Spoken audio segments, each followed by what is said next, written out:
Hey, Gavin. Hey, Louie. Diva, we are at Sunday service today. We are letting all the girls in early for us, and I'm so excited. And I fucking love that sassy little mug you have. It makes me. Why does she come with the cup on the bottom? This is my communion. So it's stable. It's like me. It's very stable. It's very Diva. The calls are coming from inside the house. Okay, from inside my head. Also, I love that because audience, we are recording on a Sunday morning. Instead of Gavin having his 3 different cocktails, he has coffee. It's coffee. So there is not a problem. I need a drug to get through this. If it's caffeine, then that's what it must be. Hi, everyone. Welcome to the Mixed Reviews. We are a film podcast where we take a film subject such as an actor, director, or mini-genre. We take an entire month. We learn as much as we can. We watch as many movies as possible. And then we tell you what we like and what we don't like. And we give you all that information within a reasonable amount of time. We mix up those reviews. They are hot and cold, just like Katy Perry. Who yes and no in this economy. Yeah, yes and Ariana Grande. God, we are so gay. But anyway, we are not alone. There's a reason why we are recording at this fine hour. We are wandering the halls of Bly Manor trying to contact the spirits, and we got one. Yeah, and ring-a-ding-ding, we got one. Please welcome to the stage. It is the lovely Eoin Daly. Hi, girly. Hi, thank you for allowing me to come to Blythe Manor. Who has taken over us? I do not know. Owen, it's especially wonderful to have you here. I was just in Ireland, but months ago, feeling my banshees of Inisherin oats, looking over cliffs, pondering life, there goes that dream. But so thank you so much for being here. I have to get up and leave. I'm sorry. Thank you for being here. You selected a wonderful subject for us. Someone who we've certainly seen some of her movies through this project we call the Mixed Reviews. So I'm very, very excited. Some old business before we get started into today's episode. Our last episode, we talked about James Marsden, America's Boy Scout. Yes. Though, I mean, and I know, not to get too deep into it, but we picked a bad time to do that episode. Very bad timing. I was like, I don't know if we cursed him. I mean, well, whatever, first of all. And second of all, I always say famous people are not real people. Right. They're going to be fine. They have money, and we're not going to speculate. Nope. But all that being said, we talked about James Marsden in our last episode. We asked you guys to go online and vote for your favorite James Marsden movie, and here are the results.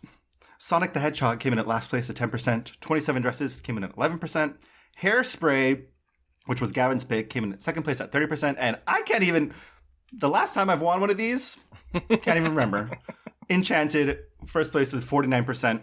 Those 2 movies, though, are his bangers. Yeah.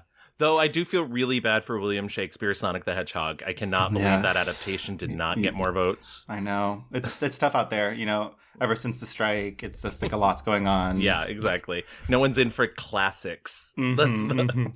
Owen, are you familiar with James Marsden's work? Are you a fan? Yes, I am familiar with the work of Mr. Marsden, and I have seen the Sonic the Hedgehog films, both. Yes, yes. Quick tangent. I do have quite a traumatic story when I saw the second Sonic the Hedgehog film. I saw it during the day in a cinema with a lot of children, and had a pair of shoes, a pair of shoes thrown close enough in my direction for discomfort. Do they think that you were like a political figure that had done the Iraq War? Is that what's...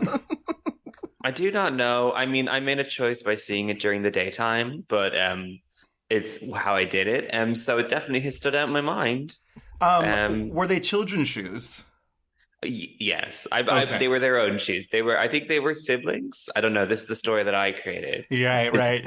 There's like a very rich text in your mind all of a sudden. Like, why are they throwing shoes? Yeah, I have a similar story when I went to go see The Little Mermaid. And I was like, this is fucking hell. I was like, and what was wild is like, I was looking at the parents who were like, clearly like, they don't give a fuck. And I was like, you know what? They kind of do deserve this. Like, they must be like, this is my everyday fucking life. I just want the kids to run around and be assholes with other people. And I was like, I hate you, but I feel you. I understand. People with kids out there, like, I don't know how you do it. Someone has to, I guess. We can't just put them all in an orphanage. Yeah, no. I mean, that's awful of me. I'm sorry. The logistics alone, Gavin. But okay, James Marsden, girly, you were going through Hollywood without nary a scandal, and yet we did one episode on you, and here she comes. Yeah, she had to open your fucking mouth 20 years ago. We hope you get through it, babes. If not, then I guess you deserved it. I don't know. This is a very fucked up situation. It's a super fucked up situation. Well, just so I make myself clear, we're not supporting him writing a letter in defense of a terrible human being doing terrible things. No. But he was young and also probably didn't know all the facts. Right. Exactly. But anyway, we are here with our lovely guest, Owen, to talk about not America's Boy Scout. Yeah, poor Owen being dragged into this. Owen has nothing to do with this, everyone. I don't even know what you're talking about, I chose... Ignorance is bliss, baby. Yeah, we'll tell you off pod after, babes. Yeah. It's a whole thing. And anyway, Owen, why don't you tell all our lovely listeners who we are here to talk about today? Yes, well, the subject that I have chosen is a performer who's no longer with us. So the hope is that they won't get into any soon-to-be scandal post this recording, but you never know. You never know. So the person that I wanted to discuss is Deborah Kerr, the great Oscar loser that she is, unfortunately. The Susan Lucci of the Oscars, baby, basically. Oh, worse than Susan Lucci. Susan Lucci won. Yeah, that's true. Never. That's true. Okay, 13 times the charm. Can we talk about how, like, is Deborah Kerr's curse, like, did she pass it on to Glenn when she gave her honorary Oscar?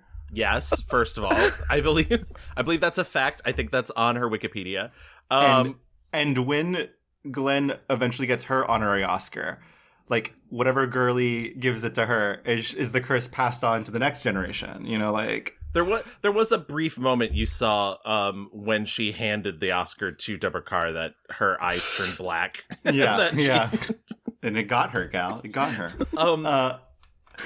Yeah, no, I guess I didn't want to start with this, but it was funny because the whole time that we were doing this, I kept trying to think, like, does Deborah Kerr have a modern equivalent or a like person that has a similar, and I can't think of anybody else other than Glenn Close. And maybe I've been influenced by this honorary Oscar presentation, but like, and we did a Glenn Close episode, but that regality that Glenn Close has, that even when she's playing sort of the down dirtiest of characters, it like exists. It's like an aura around her.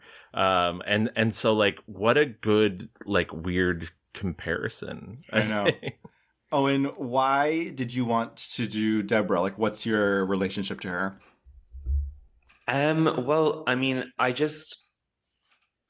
find her career quite fascinating in how it's perceived versus how it actually is.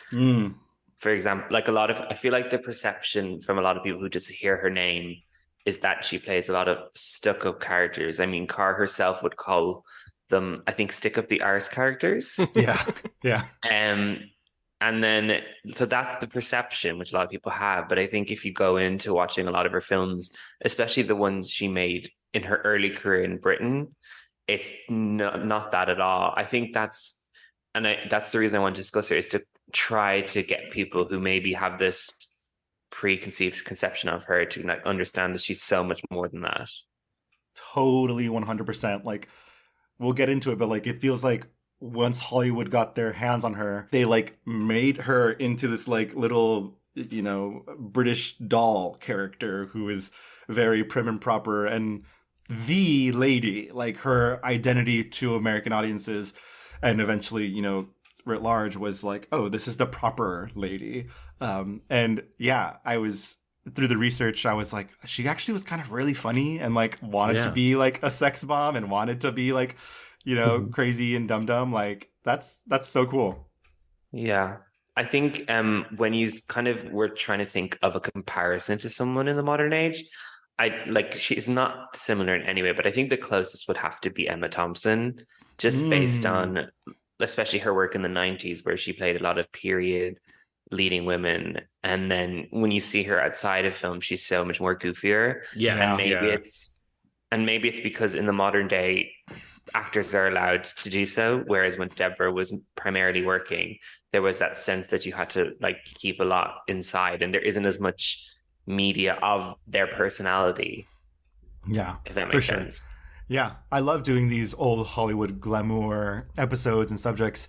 I think they're so fun, and hopefully, some folks will get some inspiration to go and find some of these old movies. I am really happy that you brought her to us, because I don't know, and I don't mean this as in like an insulting way, I don't know if we ever would have gotten to Deborah Kerr in this project, but she's A, so incredibly worthy, and B, I don't think I realized how much I loved her until doing this, and I'd seen a lot of her movies. I mean, The Innocents is one of my favorite movies ever, but I think I was sort of brainwashed by the Hollywood thing. And I'd seen her films prior to being in the United States, like some of her British films. But I think my brain thought of her as she said after she did The Prisoner of Zenda, and she begged Mayer to let her stop being the pretty lady in a beautiful gown. That is a direct quote from her.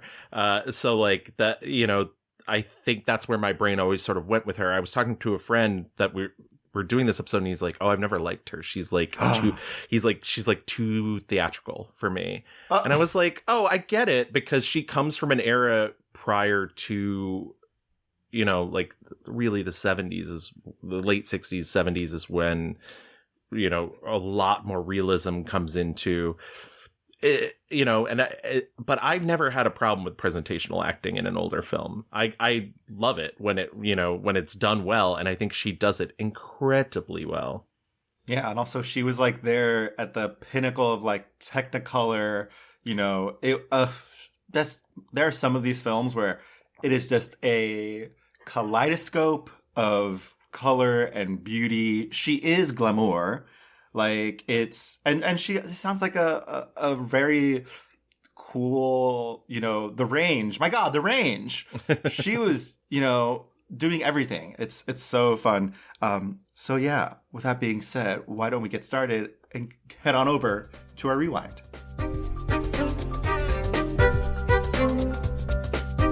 Deborah Jane Trimmer was born on September 30th, 1921 in Glasgow. It's funny, there's a fun little biography channel like bio about her, which I think is actually very well done. She was her father was a World War I veteran, and he like lost a leg, and so he came back from the war, and he became like an engineer. Her mother is Kathleen Rose, and they, her first years she was in Scotland, and it's really funny. Her brother says that she was like always kind of like this little actress, and would always like dress him up, put him literally in drag. She was always dressing me up in all sorts of things, dressing me up as a woman. I think she got the satisfaction of holding people's attention. What is he up to? What happened to his queer ass? He's now a spokesperson for Anastasia at Beverly Hills. That's incredible. Incredible. He is Norvina. Imagine. But so like for the early years of her life, very lovely, childhood, but then drama. The family business is going under, and so they have to move in with her grandmother, who like basically is a hard ass bitch. Like, very strict, very Victorian. They like say something in that biography about like how she would make Deborah like lay on the ground for like hours on end to like straighten her back out, and just very strict. And then also at this time, they send her off to boarding school, like very far away. Her personality is becoming a lot more insular and kind of shy, and so she's bullied a lot. And then her father dies when she's 16, I believe. Yeah, he dies of tuberculosis, and it's things are not going well. No, that sounds bad. That sounds not good for young Debbie. But there is like a shining light at the end of all this. Later that year, her aunt, who was a radio actress, she had a drama school and offered her, a spot to come to her drama school. And, it changed her life. She was able to, be expressive and emotional. And it was like a really good outlet for her and all these emotions that she was having in this like really tough period of her life. Didn't she also train in ballet too? Right, yeah. And so she that was also taught her movement and pose and poise and all the other P words. And pussy. Something she was well versed in giving. Yes. I was going to mention about her brother that he was a journalist. Oh, well, there you go. And who sadly died in a road rage incident in 2004. So but a journalist, he went before her. Sucks. Yeah. That's the other thing too, by the way. Like, I know we're talking like her dad lost his leg in World War I. Like, she lived till 2007. She had an AIM account, guys. Yes. Like, that's this is a woman who had a very long life, and so I don't know. I don't want people to think like too much like, oh my God, like, oh, black and white. I don't know what's going on. No, like she was alive. Yeah, this is, not that long ago, guys. Mm-hmm. So, she's 16. She's, training in ballet. She is in this acting school. At 18 years old, she says, baby, I'm out of here, and hooves it to London to be a star. She was kind of working it, she stayed at some fucking YMCA type scenario. In 1939, she won a place in a theater group, and she met an agent, this agent was the person that said, Deborah Kerr is known for being this like immense glamorous beauty, but like the red hair is really kind of a big part of it. This agent was the one who said like, you should lighten your hair, like that'll make you stand out, and also said, we got to get you a new name, babes. And so Trimmer, Trimmer's not selling it. Trimmer is not the most glamorous of last names, so so she takes a family name, Kerr. Must be said, because this is an audio medium, it is spelled Kerr, right?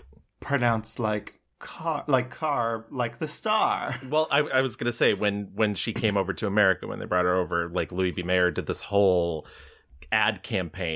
print ad campaigns that was like, Deborah Kerr rhymes with star. So like, which is wild, because like it's literally another word. Car is a word, an automobile. But he said, no, baby, we got to punch it up. Hey, listen, no one is in for automobiles in movies, okay? She wasn't starring in Transformers. That's true.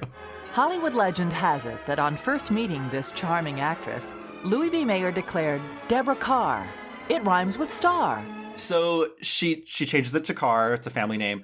And in 1940, when she was 19, one of the top producers in London, Gabriel Pascal, approaches her and is like, and literally she tells a story how he goes up to her and is like, oh, you're a sweet virgin, aren't you?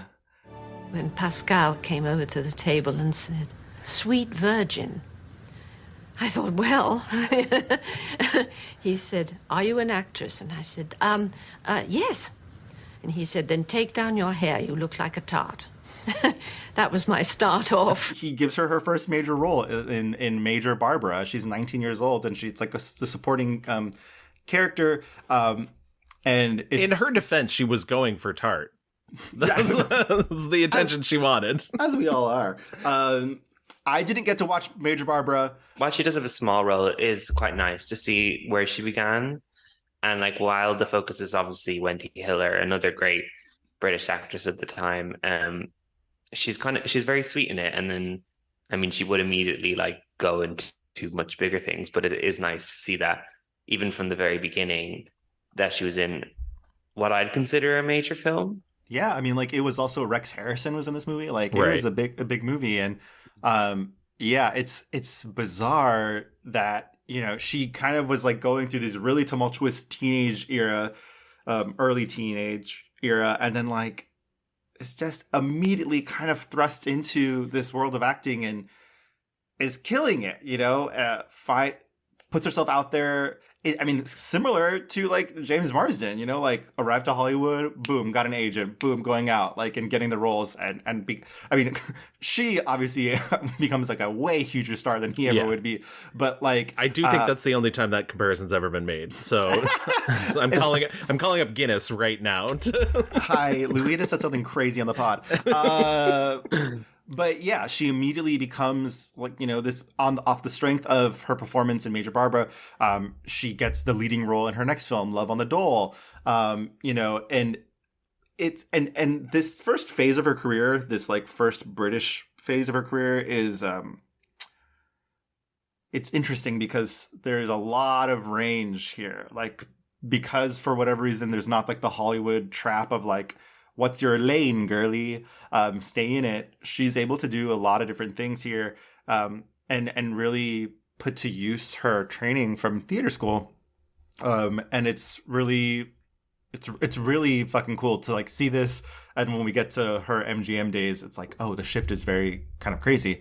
I'm just gonna like mention these things. If anyone has anything to say about them, holler. But so Love on the Dole, Penn in Pennsylvania, like those are both in 1941. Hatter's Castle, The Day Will Dawn. The biggest one of these is The Life and Death of Colonel Blimp. That's in 1943. I saw that and I was like, this is fucking weird. I don't know what's happening in this movie. She plays 3 characters, which is a gag. Right. It's like very silly Billy. It feels so British. I'm like, well, yeah, laughing at some crazy shit here. It is. I mean, it's the most British movie I think perhaps ever made. But the turn of that is it's also very like, it's not the most flattering portrayal of what Britain is and what Britain thinks of itself and whatnot too. And I think that's what's really fantastic about it. I think she's really great in it. I mean, the key to her playing these 3 different roles is, I think as an audience member, you're supposed to realize that like, she's not like she's 3 different women throughout Colonel Blimp's life, or Colonel Candy as he actually is in the movie. Colonel Blimp was a famous comic strip character at the time, and they took the name, but they didn't take any of the plot of it. And what she is to represent is she is his ideal woman. So she's playing 3 different. She actually plays a 4th one very briefly. She's Whitney Houston. I'm every woman. So like doesn't, there's that great scene where his German friend comes and he's like, this was my wife. Doesn't she look exactly like your wife, who I secretly loved forever? And he's like, she's very pretty. She's great. Yeah. She's beautiful, stunning. Like, and you get the idea like, oh, he sees her in a completely different way than how everybody else is. Yeah. And, I love that opportunity that she has in it, because she does a really good job at separating them. Because when you first meet her, she's this really outspoken, like, why should women marry? And then the wife, like, is very loving and very, like, there's that incredibly sweet scene where they're listing why they love each other. And, like, I teared up a little. I was like, oh my God, Deborah. I'm marrying you because I want to join the army and see the world. I'm marrying you because I love watching you play polo. I'm marrying you for 50 different reasons, and they all mean that's how I imagine my future husband.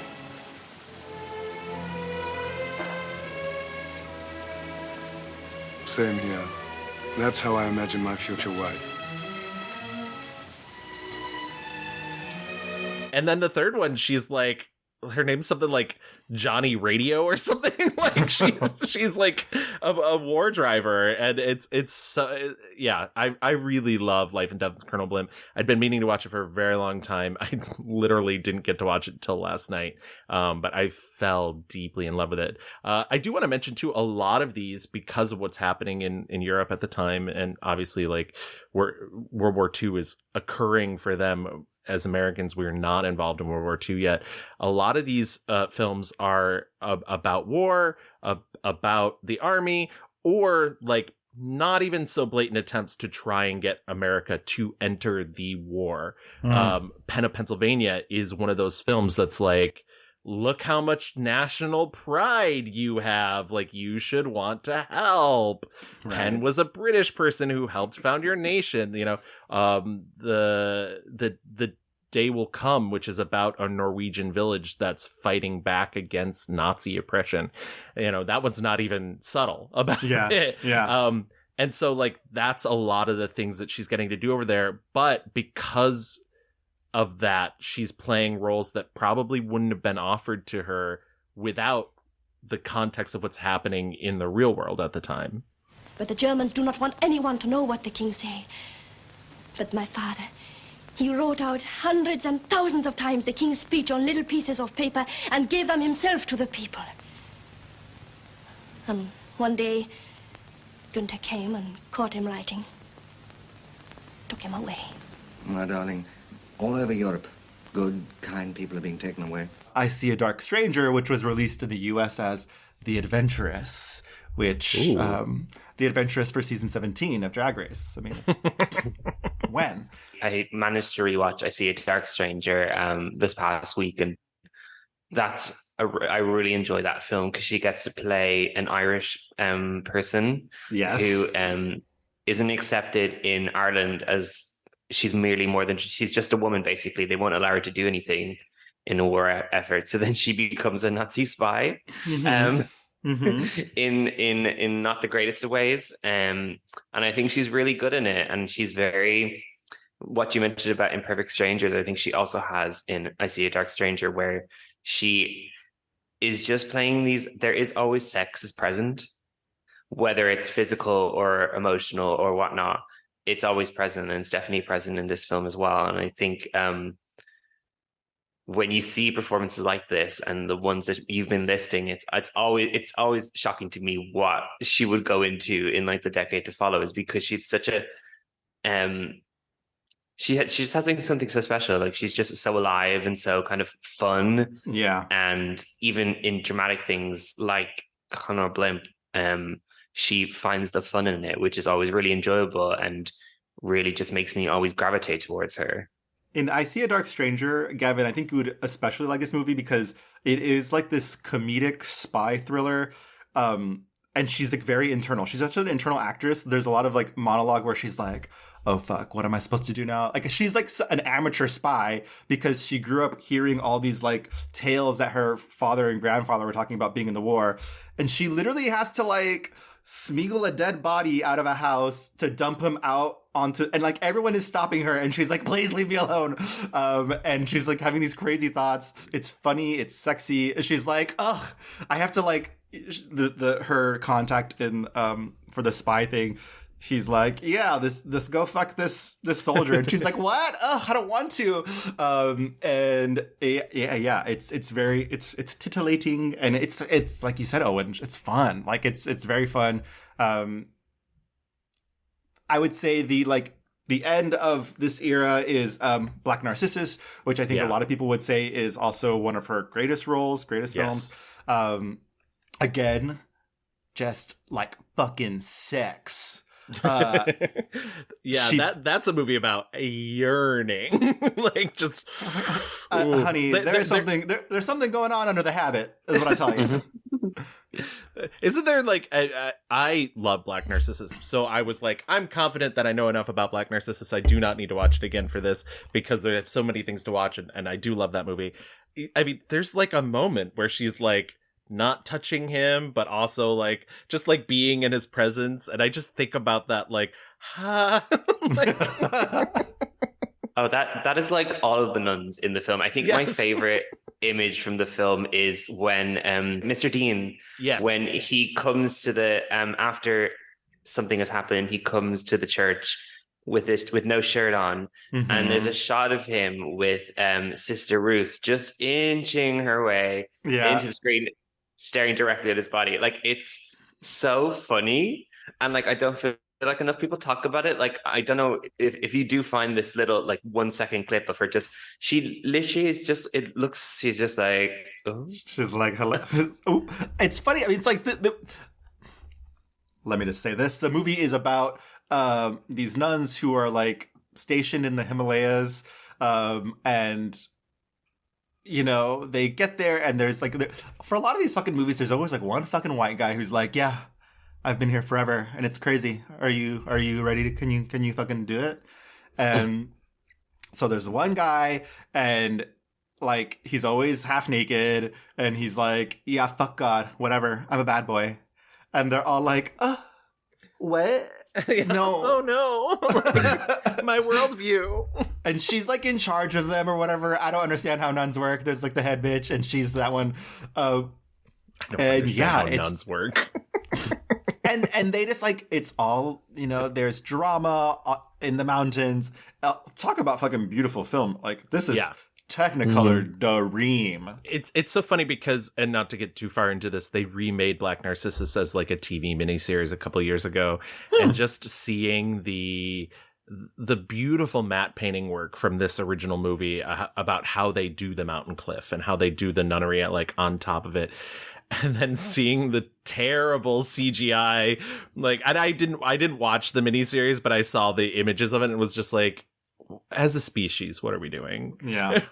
We used to be artists. And it's so dramatic. There's the tension, there's all the sexual tension, but like, one of the nuns is really like, loses her fucking mind and is like, I'm gonna fuck or you're gonna die. And I think you have let yourself fall into thinking too much of Mr. Dean. Sister, don't you realize what you're doing?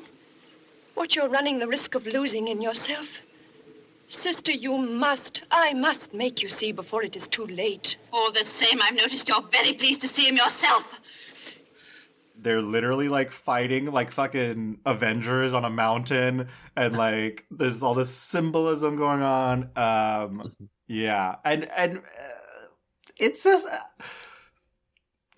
people forget or we don't talk enough about how horny people were back in the day in these movies. Okay. Mm-hmm.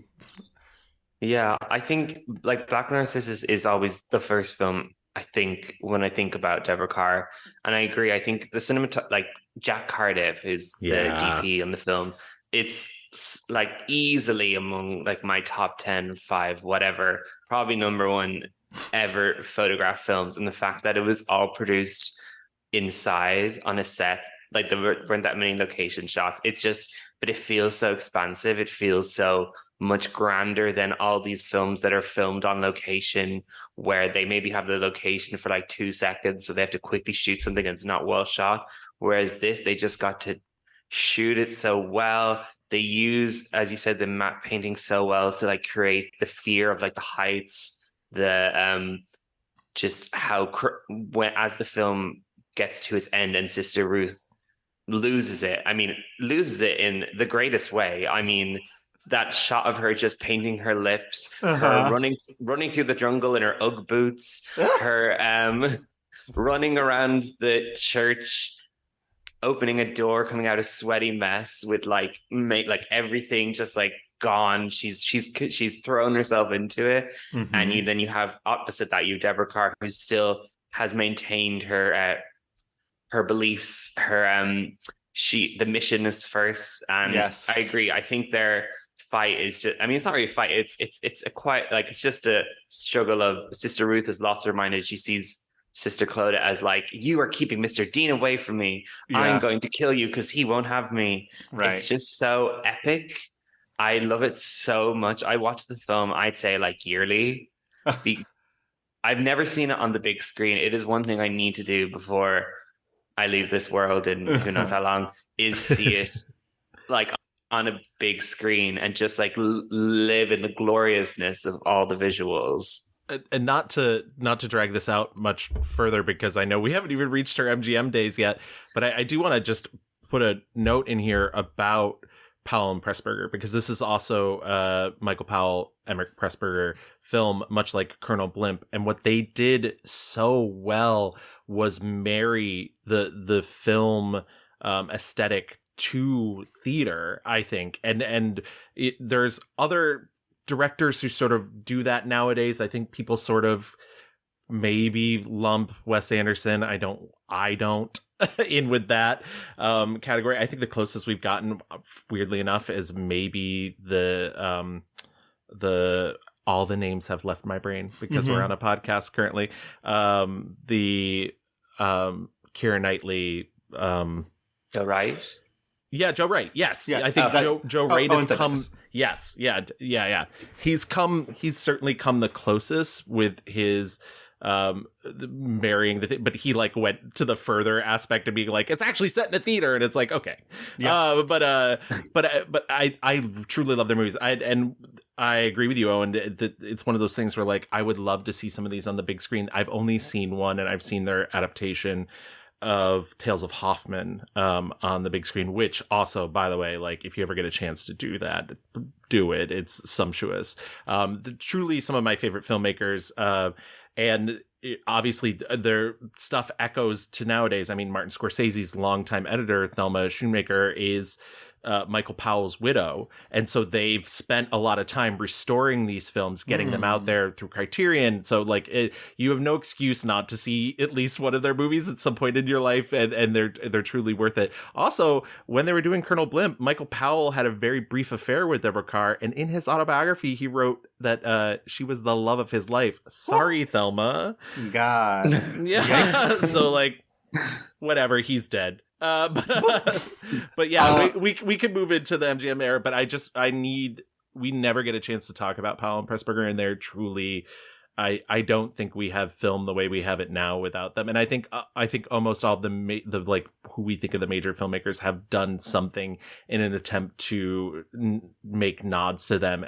Are they always successful? No, but they certainly, their echo is felt into the modern age. Not afraid to reference or not reference. Exactly. Yeah, I agree. I think their run of films in the 40s is especially incredible, like from 49 Parallel all the way to The Red Shoes, which would be the year later. It's just, whether it's in black and white or color, like to me, they invented Technicolor. Yes. Like Technicolor is because of Powell and Pressburger.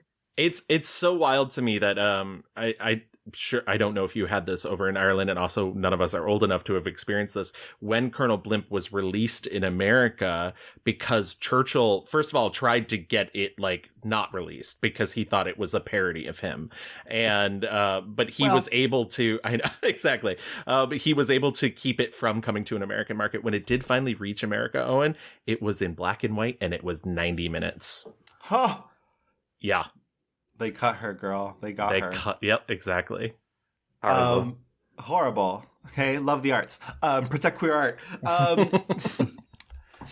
So, she's already getting a lot of notices from Hollywood. Like, they're like, who is this girly across the pond? Because they're releasing these movies in the U.S. She wins the New York Film Critics Award for Actress of the Year for Black Narcissus. So, like, she is, like,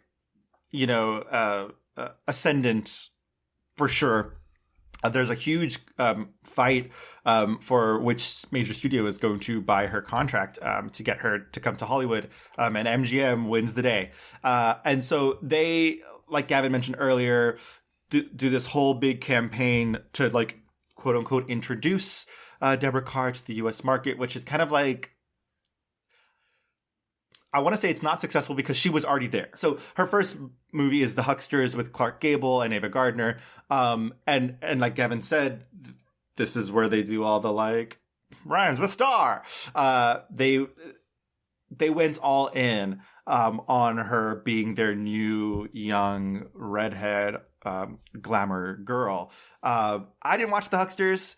Of like the first three films that she makes, I didn't watch The Hucksters or If Winter Comes, but I did watch Edward, My Son. She spends the entire movie out acting Spencer Tracy. That's my opinions. Owen? Well, isn't that hard to adapt Spencer Tracy, I must say. You're not wrong. I've never seen The Hucksters. I just kind of avoided it because I didn't hear the greatest things about it.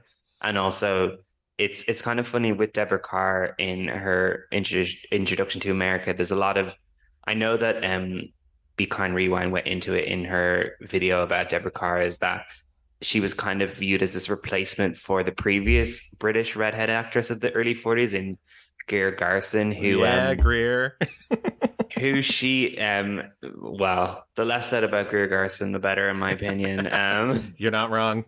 But yeah, no, I've seen If Winter Comes and Edward, My Son, and I think she's good in them. I think Edward, My Son is an interesting role because she's in it, but she's not the main character, right? And I mean, when in the sections where she does become the main character, in the like her final act where she becomes a drunken old mess.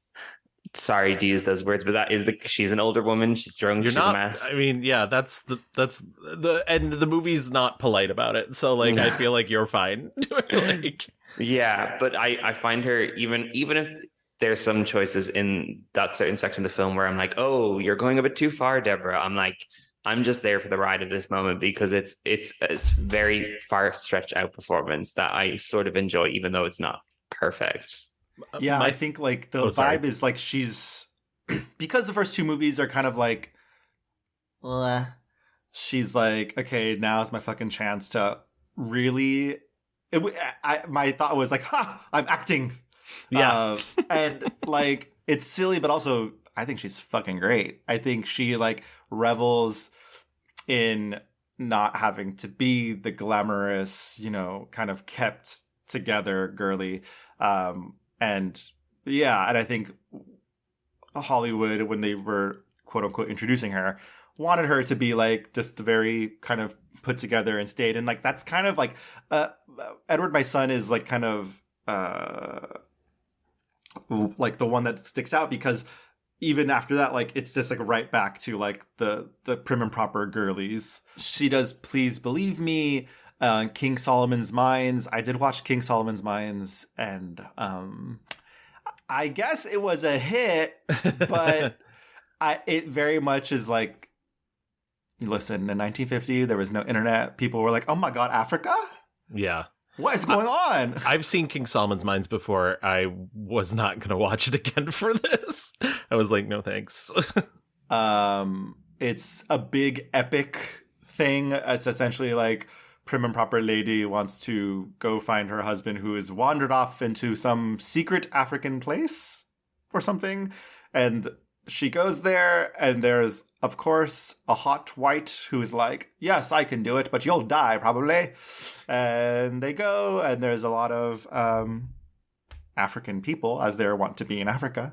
And yeah, it's not the most sensitive or whatever, but it's a big hit. Then after that, she's in Quo Vadis. Fucking watch Quo Vadis, because I was like, this looks big and important. Oh my god. Yeah. Was like... That's 3 hours of your life you'll never get back. Yes, it's so long. I was like, oh my god, not the Oppenheimer of the 50s. And also, Oppenheimer's Jesus. It's... I all I thought was like, is this the era, like McCarthyism is like about to be popping off, and so Hollywood said, what if we make a movie about Jesus? McCarthyism's already popping off. That's the thing. Like, yeah, Mm-hmm. it was funny because they actually had to tone down the original. I'm trying to remember who was the original director of Quo Vadis, but the original director was fired because they assumed that the script was about McCarthyism and that Nero was the way Lawton was portraying Nero, or no, it's not Lawton, it's Ustinov, right? Yeah, Ustinov. Yeah, because Ustinov is in his cute boyish phase during that period. The Ustinov is like, they thought that was like a mockery of McCarthy, and they were like, we can't have that. I think his performance is like the best thing in the movie. It's the only good thing in the movie. It's the only, like, if the movie's goal is just be like Emperor Nero fucks, then yes, Quo Vadis succeeds. Louis, when we did our Coen Brothers episode, do you remember seeing Hail Caesar. Hail Caesar. This is the movie they're parodying in Hail Caesar. Gotcha. Okay, we're making some Hollywood connections here. But yeah, specifically of Carr, like, she's pretty, but like first of all, she's up against, the most what is this? Robert Taylor, who is maybe the least charismatic man to ever grace the screen in any movie that he's in. And so, like, she's just given nothing. That poor character, Lygia, like... Lygia. It's all bad. She's Lygian, so her name's Lygia. I was like, wow, groundbreaking. They couldn't even give someone a name. You are the hostage, Lygia. Yes. Welcome to Nero's House of Women. My name is Acte. I am in charge here. May I ask why I am here? I would say you have attracted the attention of the Emperor, and you have been commanded to the feast. But the Emperor has never seen me. There must be some other reason. Nero ordered you brought here, just as I was brought here 7 years ago. That movie, whatever, sucks. And then The Prisoner of Zenda. It's just like all of these movies are just like kind of the same thing, and like just like kind of they are beautiful to look at. It's beautiful gowns, yes, but like in the most kind of like when I watched Quo Vadis, I was like, this looks like a lot of work. This looked like they must have put a lot of fucking work and effort to make all these costumes.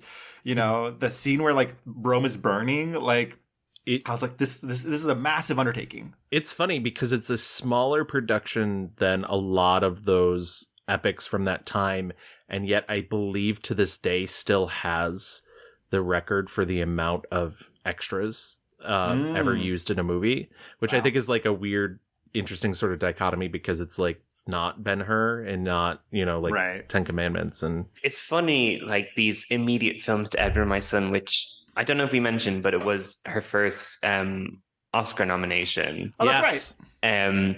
It's weird that the films that she made immediately are just so boring. So, they make money. I mean, Quo Vadis was the top grossing film of that year, which is wild. It absolutely was. Quo Vadis, not only was it the top grossing film of the year that it came out, 1951, it played regularly in theaters until 1958. 7 years later. That's a gag. And somehow the film is longer than that. Yeah, exactly. That's true. It was just one showing. That's the problem. I just remembered, I was like, what the fuck is Prisoner of Zenda about? I know I watched it. I just remembered it's literally like The Parent Trap and like Princess Diaries put together. I keep describing it to people because the movie Dave is based off The Prisoner of Zenda. And I'm like, have you seen the movie Dave? Oh my God. Yeah. Yeah. Wow. She's Sigourney Weaver. That's very astute, Gavin. I like the gag of that. I think it's like a funny bit. I think that's funny, and I think it's like funny how like it's such a classic old thing where it's like, oh, you are different. I saw you and I just you were different and I fell in love. And I'm like, this is dumb, but it's kind of fun. I have stories about Prisoner of Zenda, but I might save them. Alrighty. All right. Yes. Soundboard. So, I mean, there's more coming. She's in Julius Caesar for like a scene. But first of all, I just real quick, and I will be very quick about this. She's in Julius Caesar with Greer Garson, and so like as much as you mentioned the Be Kind Rewind video that you can go find on YouTube. Anyone, Owen, thank you for bringing it up because I did mention that we were going to talk about it briefly. she mentions they were in this film together and they were totally chill. Like, Greer Garson did not care. It wasn't a rivalry, even though it was very clear what Deborah Kerr's role was to, like, replace her. Also, just, like, gorgeous, like, that movie. First of all, Julius Caesar, one of my absolute favorite Shakespeare's plays, because it's so fucking petty. It's literally like high schoolers being like, no, he can't be in charge. Yeah. And she's so good in her one scene. And I love James Mason. James Mason was born to play Brutus. So, but okay, that's enough of that. But it just, like, I just needed to be like, it's good. It's like good adaptation. Yeah, no, I agree. Like, if people want to, like, talk about Julius Caesar, like, slide into the DMs, because there's a lot there. And it is Shakespeare was so fucking petty. He said, let's just take a cool 45 minutes to be like, no, believe me in my dream. But anyway. She makes a couple flops. Young Bess, Dream Wife. She's realizing, like, something is amiss. Like, my career is stalling out. Like, I need to make a change. Decides to get a new agent to shake things up. And she's really, like, she's not actively being, like, shady to MGM, but she definitely is being like, yeah, I know, they keep putting me in these movies. It's the same thing, right? Yeah. Lovely people, though. So nice. Love them. Yes, that's what I call poker up the arse parts, and they know exactly what she meant. Deborah would complain about those decorative ladies, that's very boring. They're very boring. And I think they just went overboard with trying not to change me. Yes. And in trying not to change me, it sort of backfired in a way. Yes. Did you get bored by it, though, by being stuck with this? Or? Yes, well, I've never been bored acting. No. Even if it's not been a very good, not terribly exciting part or terribly exciting movie, I've always absolutely adored it. I just love being somebody else. The next movie, 1953's From Here to Eternity, is the sharp left turn. She tells a great story about how she got that role. I had just, at the time, I changed agents, and I went to a very marvelous man who's dead now called Bert Allenberg. And within, 2 weeks of my being what's known as under his banner, he called me up one day and he said, they're going to make From Here to Eternity at Columbia. And I said, yes. He said, have you read it? And so I said, no, of course. So he said, how about playing the part of Karen? I said, oh, come on, they're never going to think of me for that. And he said, well, I can try. So I waited all day for him to phone me in the evening because he'd gone to see Harry Cohn, this frightening monster of Columbia. And the phone rang in the evening. I picked it up, and it was Bert, and I said, well, what? He said, you're right, they kicked me out of the office. I said, I told you not to go in there and make me a fool of me, you see. But he was a very clever man. All he did was go in there, make the suggestion, and leave. And Harry Cohn screamed, you've got to be crazy. Wah, wah, wah, wah, wah, The germ had been sown in his mind. And the next day, it worked. He called in his producer. He called in Fred Zinnemann, who was the director, and said, that crazy Allenberg has got a suggestion for her to play Karen, Deborah Kerr. And they both kind of went like that and said, well, of course. And that's literally how that happened. Amazing. Doing From Here to Eternity really kind of broke the mold, if you know Yes. what I mean. And the curious thing was that that's what did it. Because I then immediately reverted to doing... Laura in Tea and Sympathy was a complete tea-pouring lady. Yes. But because of that one movie, everyone thought, who's this? Had no idea that one could act. Yes. This movie, From Here to Eternity, is based off a very famous book at the time that had all the girlies talking. And so becomes, Joan Crawford, former subject of this podcast, was originally going to play this role of this military, general's wife who kind of has been playing with the boys on the base. And a very against type, sexual, seductive, kind of like a sex pot, It's black and white, but she is blonde in this movie, right? Yes. That's okay. Yeah. Yes, and it's kind of. There were some of these. As a colorblind person, every now and then I'm like, can I trust my eyes? Well, this movie, a lot of these movies, I was like, okay, like I have to, I understand when, modern moviegoers are like, oh, I can't tell, it's like the color. I get that, and especially like because she has like the very classic Hollywood face, and so I was like, okay, which role is she playing? And this, because her hair is different, I was like, is this even fucking her? Like, and she got that American accent down. Yeah, okay? It's good. Yeah. If you're looking for the captain, he isn't here. And if I'm not looking for him? He still isn't here. Well, I'm looking for him. You know where he is? I haven't the slightest idea. From Here to Eternity has the very famous scene of them not quite fucking, but basically fucking on the beach, like just waves pounding on their undulating bodies. I liked that movie.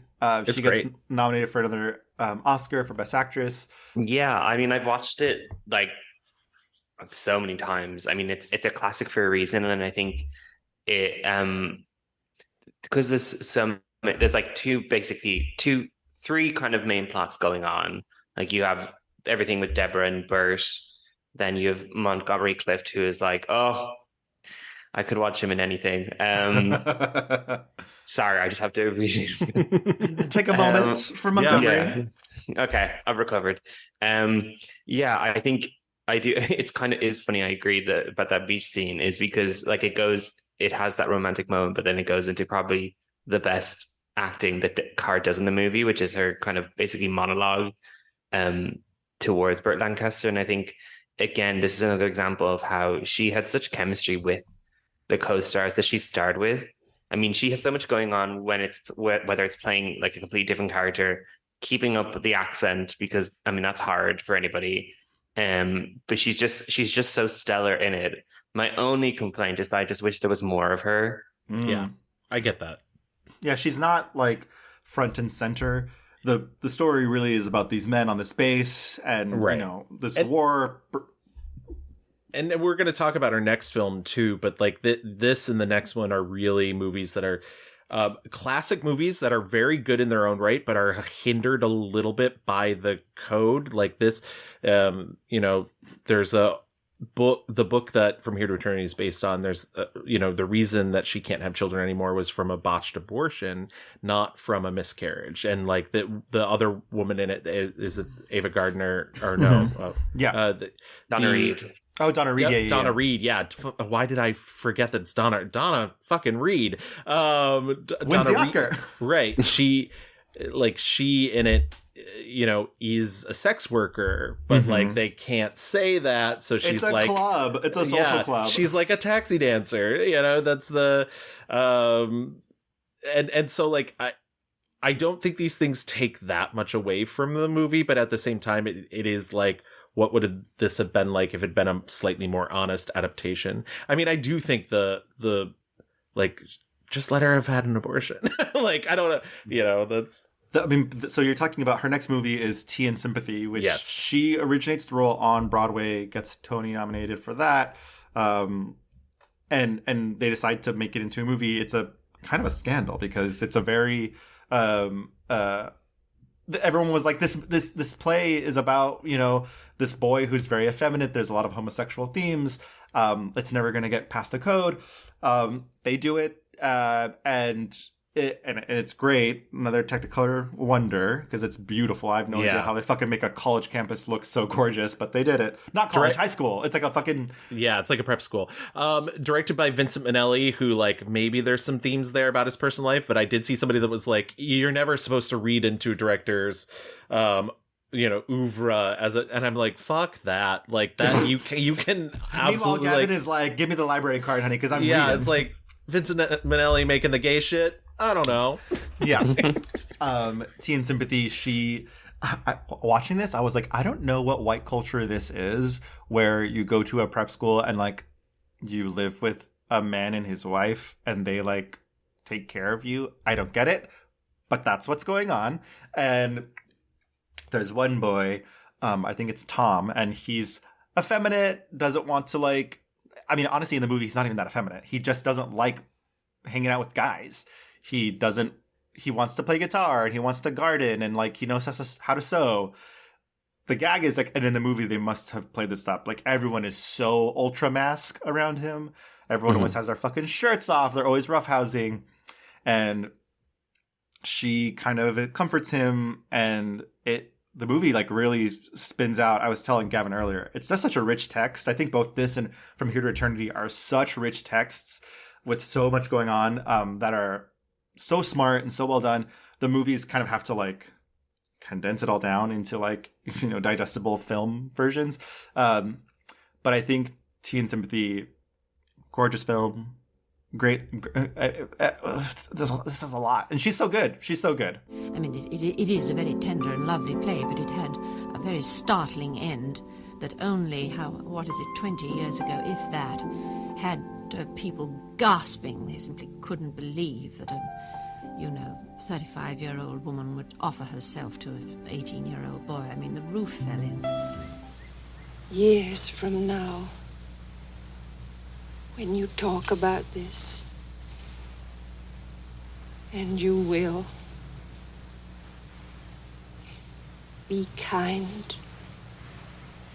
It's quite incredible how, I mean, she, like, how many times she must have played this role on stage, and the fact that she can make it feel so fresh and so kind of unrehearsed, even like with obviously studio restraints and stuff, keeping certain parts of the text out. I think it's such an incredible film. It's the Deborah Kerr film that I always will recommend because it's definitely probably the greatest lesser known of her films. I think because of sort of the simplicity of the story and how it's set in this one location. It's about this woman and her relationship to this boy who, as you mentioned, is effeminate. And it's such an incredible film. And I again, it's another one that I rewatch all the time just to experience the gloriousness of the like script. The script is just so fascinating. There are just so many great conversation scenes. There's so many great physical moments, like even just I don't know, like especially when Tom's father comes in and how he's not the most masked man in your life. He seemed very insecure to me, and I think through the mere suggestion of that his son might be this way sort of sets him off to maybe like, I feel like if you were able to expand it more, you could get into that father character, and maybe he's had these thoughts in his past. That like that's just something that you can kind of read into because you kind of get to know the inner workings of these people's lives through conversation. It's just such a fascinating piece of drama, and I love it so much. 100%. The trap of masculinity is that there is no answer. There's right. You either are too in it or you're not at all. There's the scene where he's with his roommate who's trying to teach him how to walk, and he eventually is like, "Is it even going to matter? None of this matters." Like, because I've already been like, you know, he is good at his fucking sport. He is good at tennis, and it doesn't matter. You know, it's wild. Like I was like, damn, this kid. Even, and I think in the movie, clearly, like, they've made him to not be gay. He's just this man who has other interests, which I think still works. I think, like, fuck, like, you can be good at sports and, like, and it doesn't matter. It doesn't, the trap of masculinity affects everyone, gay and straight. That's good. I love the movie as well, and I think you both just covered it so beautifully, so I don't want to add too much to it. The only context I want to add is reality, what's happening outside of this. So she's having like this upturn, a really great time, but she's also aging. Mm-hmm. She didn't come to the US that young, and so sort of the next wave that we've also covered on this is nipping at her heels. Like, the reason why she's bleach blonde and From Here to Eternity is that sort of more Marilyn Monroe aesthetic. You have Audrey Hepburn, who was almost given her role in Quo Vadis, but then they were like, no, we need an established actress. But there's literal costume shots of Audrey Hepburn. So like she got that far into it. She loses the Tony for Tea and Sympathy to Audrey Hepburn for Ondine. You know, the next, Hollywood is a fucking fickle beast. And literally, if you're not perpetually 25 years old as a woman, You know, and so like I'm not saying that this is like even a down part of her career, but it's already starting to creep into it. Yeah, and by this time she's had 3 Oscar nominations and hasn't won. Right. And she also loses the Oscar for From Here to Eternity to Audrey Hepburn as well. Yep. Yeah, for Roman Holiday, right? Yep. Mm-hmm. Go to our Audrey Hepburn episode for that with Chels. With Chels, who is a friend of yours, Owen. So there, and a friend of ours, obviously. She, one of just our lovely, most favorite people on this planet. Mine too. So after Tea and Sympathy, you know, I didn't watch these. Oh wait, I did. Did I watch the end of The Affair? No, I didn't. But there's the end of it's not the best version of that movie. Okay. No. The Proud and Profane. But the real like banger up next after Tea and Sympathy is Rodgers and Hammerstein's The King and I in 1956. Again, we talked about this. Why did we talk about this game? Oh, Rita Moreno. Yes. Back in our Rita Moreno episode. Deborah is the main girly in The King and I. She is the titular I in The King and I. And, you know, I think like the most interesting, fun thing about this project is like how she was like, okay, I know I can't sing this well. So I'm just going to become very good friends with Miss Marnie Nixon. Yeah. And like, I love the idea of like collaborating. It's so gracious. It's in a way that Marnie Nixon never experiences in the rest of her career, because there's nothing in Deborah Kerr's contract that says that she can't talk about it. But literally every interview she does, she's like, if this were on stage, I could sing it in a heartbeat because you don't have to be perfect, but it's film, baby. So it's gotta be perfect. And so, yeah, she spends an entire month with Marnie Nixon getting the tone right and she does end up singing one of the songs herself, the whistle song that happens early on in the film. That is Deborah Kerr, solo. But like Marnie, like, it's so funny because I found one interviewer way like in her like 70s that's like, well, you know, you're like one of the top 10 recording artists of all time. She's like, yeah, for not singing. Because that album sold so well. Yeah. Yeah, she's just so gracious about Marnie Nixon. And I mean, we've talked about Marnie Nixon tangentially before because she does Audrey Hepburn's vocals for My Fair Lady. She does Maria's vocals for West Side Story. She actually does, during the Tonight quartet, she's not only singing Maria's vocals, but she is also doing Rita Moreno's vocals. So she's like duetting herself.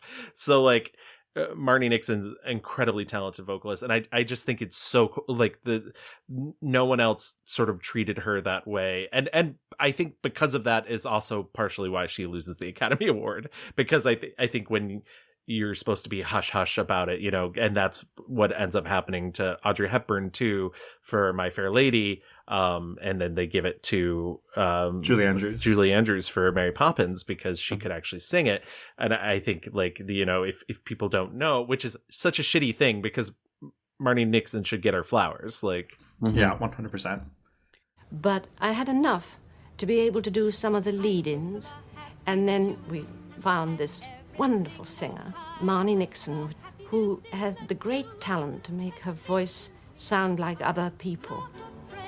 And we recorded together in a booth. Then Ken Darby, who was the sound head magician at 20th Century Fox in those days, he mixed the voices so perfectly that it really is awfully hard to know when it is not me. But I did sing Whistle a Happy Tune. I think I've heard her having dubbed for other people, but I really do think that, not because it was my film and I was in it, but The King and I, it's really very hard to tell when it isn't me. I also hate The King and I, by the way, just a quick sidebar, but go on, Owen. Yeah, I mean, The King and I is such a confounding piece of theater for me because I love it. I love the music so much. I've watched so many live productions of it, and I can fully admit there are so many issues with the plot and just choices that are very dated. That I'm like very aware of that, but I just kind of return to it, and I appreciate there's a skill in lip syncing that maybe if voters at the time were more appreciative of that, because there are many musical movies that in that time that did have dubbing, and there are many musicals since then that didn't, which could have used it when people couldn't sing. That I think lip sync is just as much of a skill if we've learned from like the past 15 years of watching Drag Race, is that is such a talent as well. So I think that she deserves some credit for that. I think she's really good in The King and I. She's kind of the face that I think of when I think of Anna Leon's. It's not Jodie Foster in that movie from the 90s. It's Anna the King. Yeah. Or Irene Dunn in the previous like non-musical version of it from the 40s. She kind of becomes a face of like, you know, when you think of old Hollywood and like old musical theater, like The King and I is just so indelible in like in culture. It's so beautiful to look at, and you're right, Owen. The songs, I'll give you this. The songs are good, but yeah, it's all the other stuff that bothers me. But you are also correct that she is essentially the Coco Montrese cold-hearted snake, like pointing to her mouth, like I know these words. Now, how am I ever to learn truth if different English books state different things? Your Majesty, the Bible was not written by men of science, but by men of faith. It was their explanation of the miracle of creation, which is the same miracle whether it took 6 days or many centuries. I still think your Moses shall have been a fool. The next two movies I think are also, you know, kind of big hits for her. She does Heaven Knows, Mr. Allison, where Robert Mitchum won't leave her alone. No. he is in a lot of her movies. He's very kind to her, though, I will say. Well, yes. We'll get to that in a bit. And then An Affair to Remember, also in 1957 with Cary Grant. We talked about this movie in the Cary Grant episode, where fun and flirty, babe. That's the name of the game. I watched this again, and I forgot the ending, and I was like, not this guy. First of all, I know we've all seen the Tracy Jordan remake of L'Affaire de Remember Black at some point in our life. Of course. I love that 30 Rock joke every time. It's always like L'Affaire de Remember Black. I think I told my story on the Cary Grant episode, but you're gonna hear it again. Fond memories of An Affair to Remember, because it was one Easter morning where it was just my dad and I, and we were trying to figure out what to do on this holiday because my mom was working, and An Affair to Remember was on Turner Classic Movies, and we couldn't turn it off. And like cut to the end of the movie, and it's like a grown adult man in his 40s and like a 15-year-old son weeping like she won't tell him, so like I love An Affair to Remember. It's a little stuffy, I'm sure, to most people, but it will always have a very soft spot in my heart.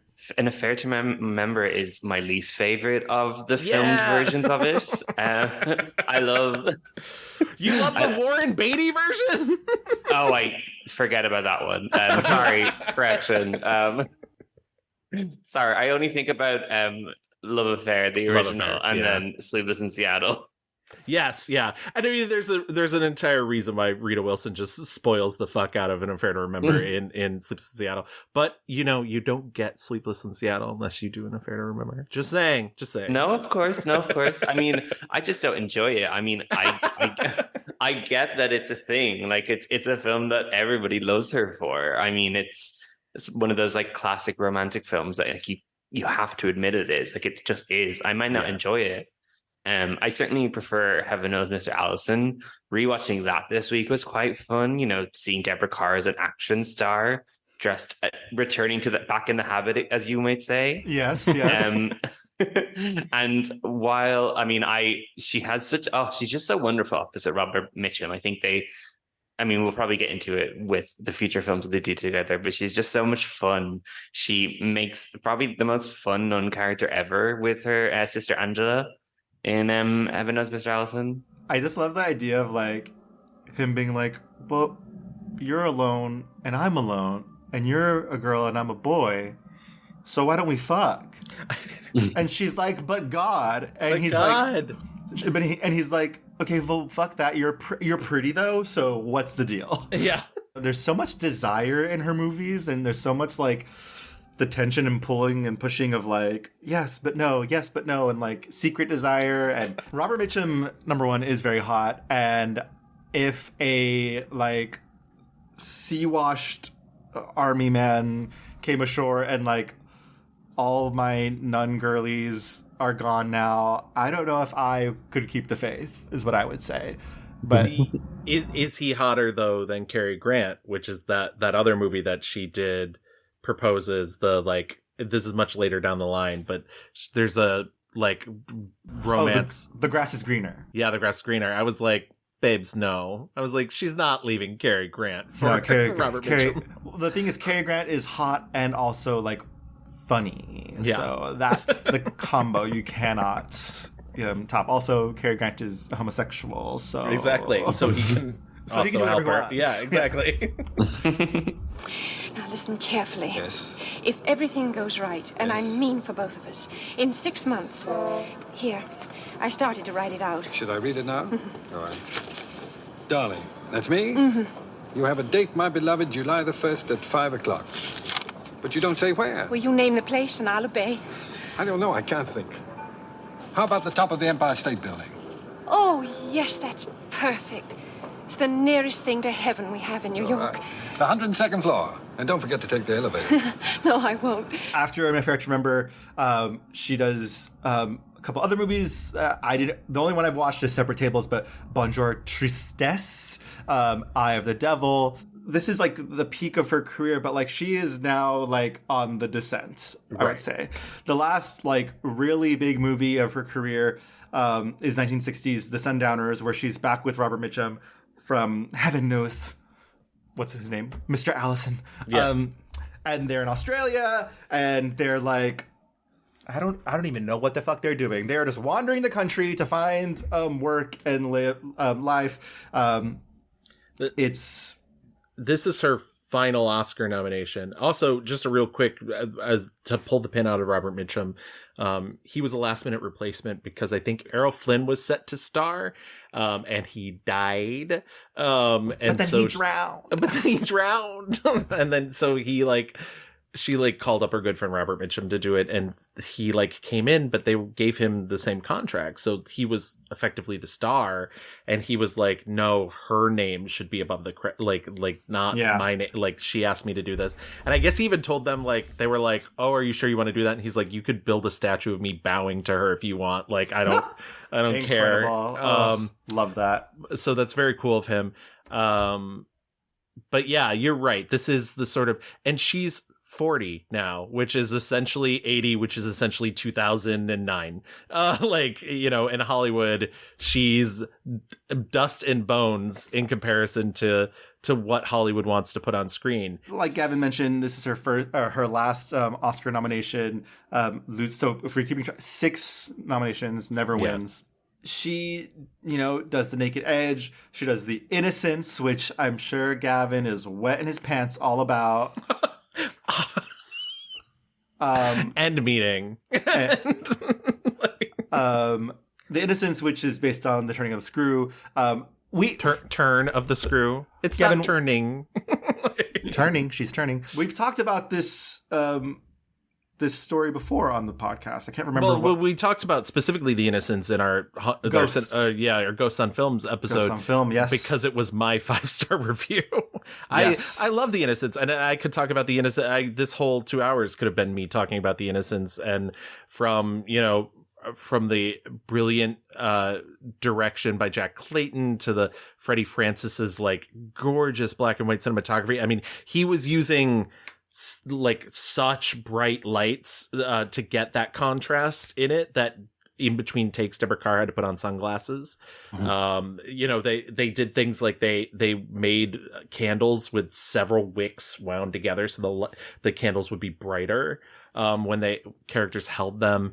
And she's just so good. And what sets this adaptation apart from most of the versions of Turn of the Screw is much like that man that met her way back in England and was like, you're the virgin, aren't you?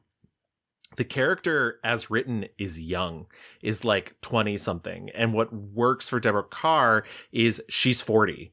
and she's playing this like wide-eyed, she's just as innocent as these children. It's for those who don't know, Turn the Screw, this woman comes on as a governess to two children at this isolated manor in the countryside. Their previous governess ran away with the stable master. There was maybe some stuff there. They both died.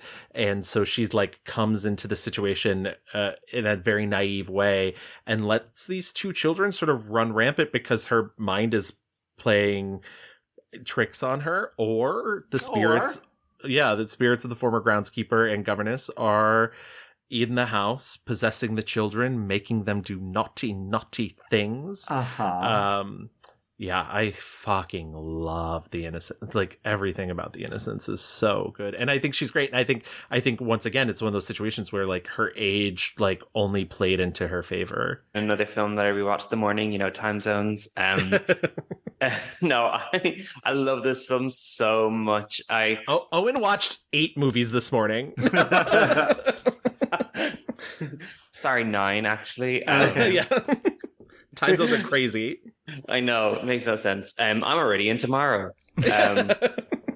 Yeah, no, I love The Innocent so much. I mean, I wish I was watching it in October. It's like the perfect Halloween season film for me. No, I agree. It's just so fabulously produced. I mean, the cinematography is amazing. The sound work is so stellar. Like, the fact that it's so echoey whenever they're in the house is such a genius choice.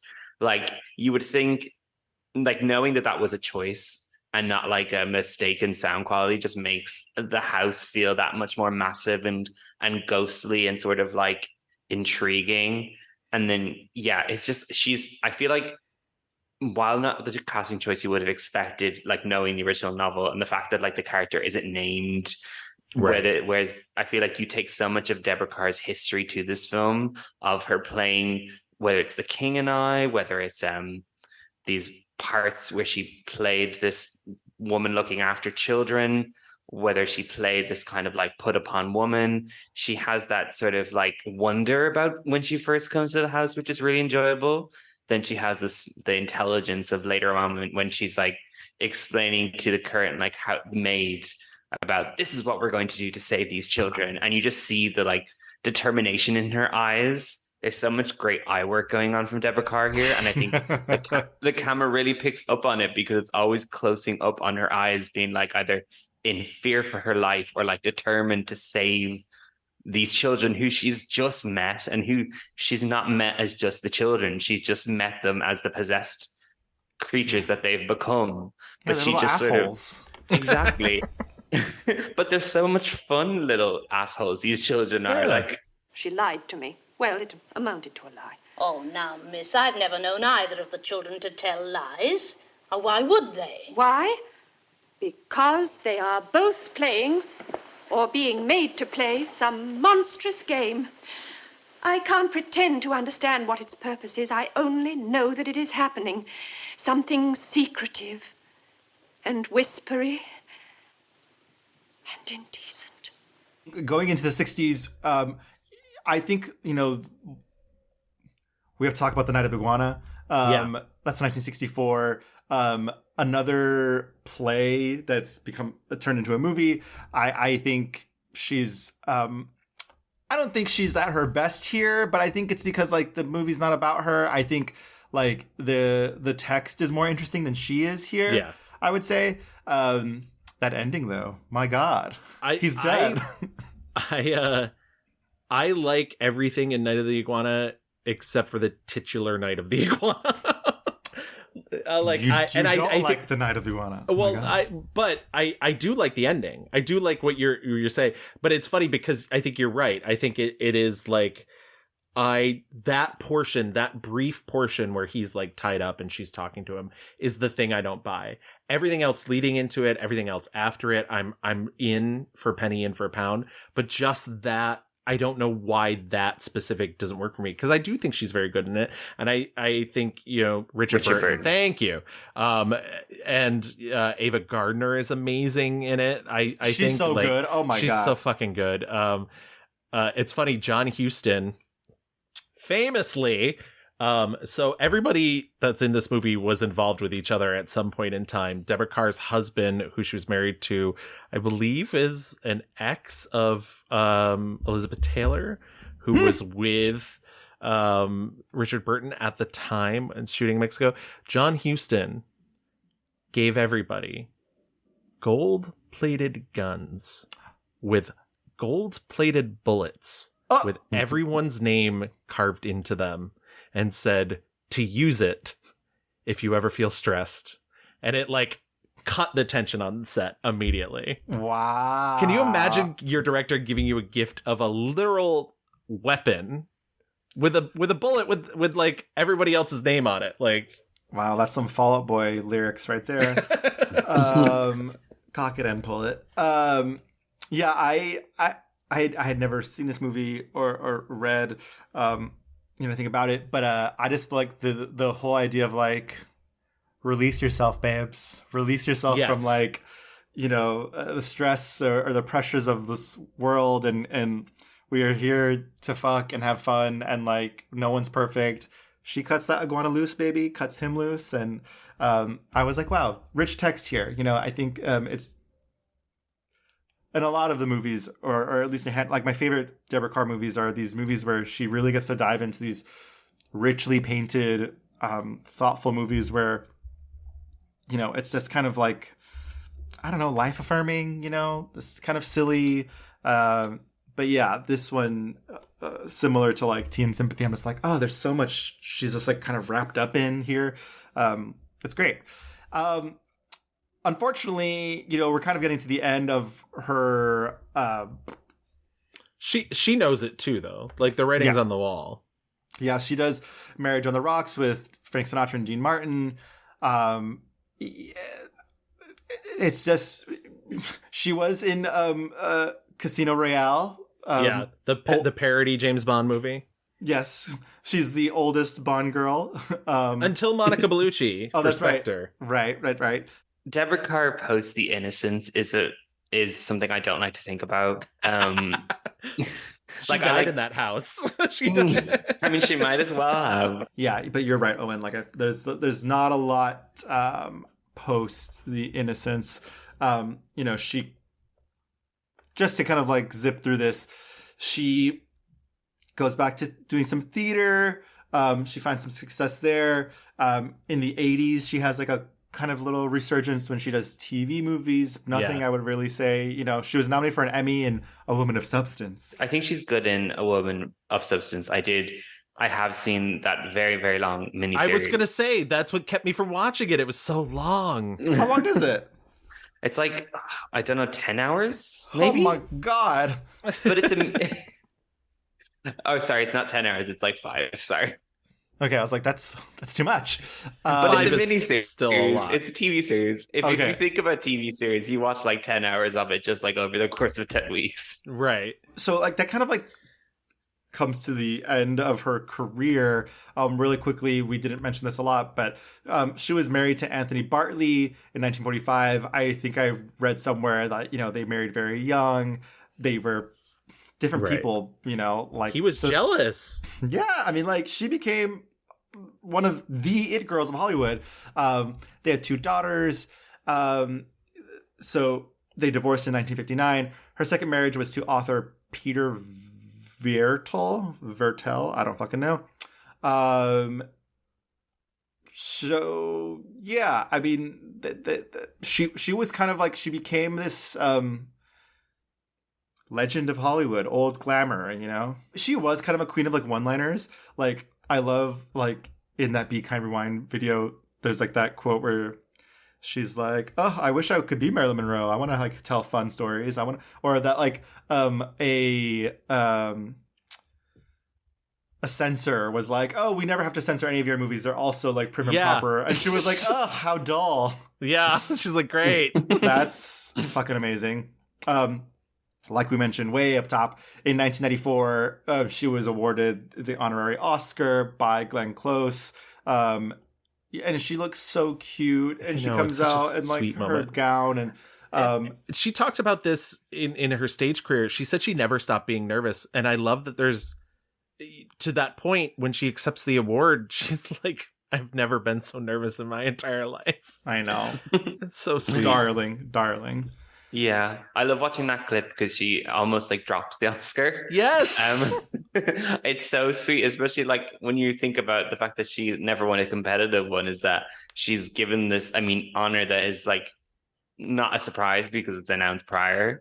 And it's just like, she's just such an adorable woman. And yeah, you just see people so happy for her. And it's why we need honorary Oscars on the Oscar ceremony, because I was just going to say they don't televise that portion anymore, do they? No, they didn't. Even this year, they didn't even televise a little like clip reel of the honorary awards, which they usually do, but not this year. Yeah. Well, that's why I don't watch them anymore. That's the reason. Oh, Gavin. Gavin loves fighting about the Oscars. Don't get her started. Deborah died when she was 86 years old in October of 2007. She had Parkinson's, horrible disease. But her legacy is just so incredible. I going through this and watching all these, I was just like, damn, like she was of this era that is so magical and like beautiful, and like they really don't make them like they do anymore. All that being said, why don't we get into our picks, and we'll start with our 1-star reviews. Okay, so Eoin, as our guest, you have the wonderful honor of picking and telling us your 1-star review first. Yes. So my 1-star review, there are so many choices I could make, is Quo Vadis. That is time of my life I'll never get back. I also rate it quite low is because of the lack of use of Deborah Kerr. Like she's such a minor part of it. Try as she may, she's stuck with this very boring film where the most exciting part is with Peter Ustinov playing what I consider a version of a toddler. Yeah. Divinity. Imagine someone calling you Divinity. What the fuck? I was like, that's her drag name? Divinity? That's what I make people call me. Is that I think wrong? that is a drag queen name. Yeah. 100%. Yeah, this is part of the... she's playing Lydia. And I think I just remember... So, like, the whole vibe is that... She's Christian. She's a Christian. Yeah. But, like, she got adopted by these... people for some reason, because like their religions have been murdered or something. I don't know. Louis got a lot from this movie is what we're saying.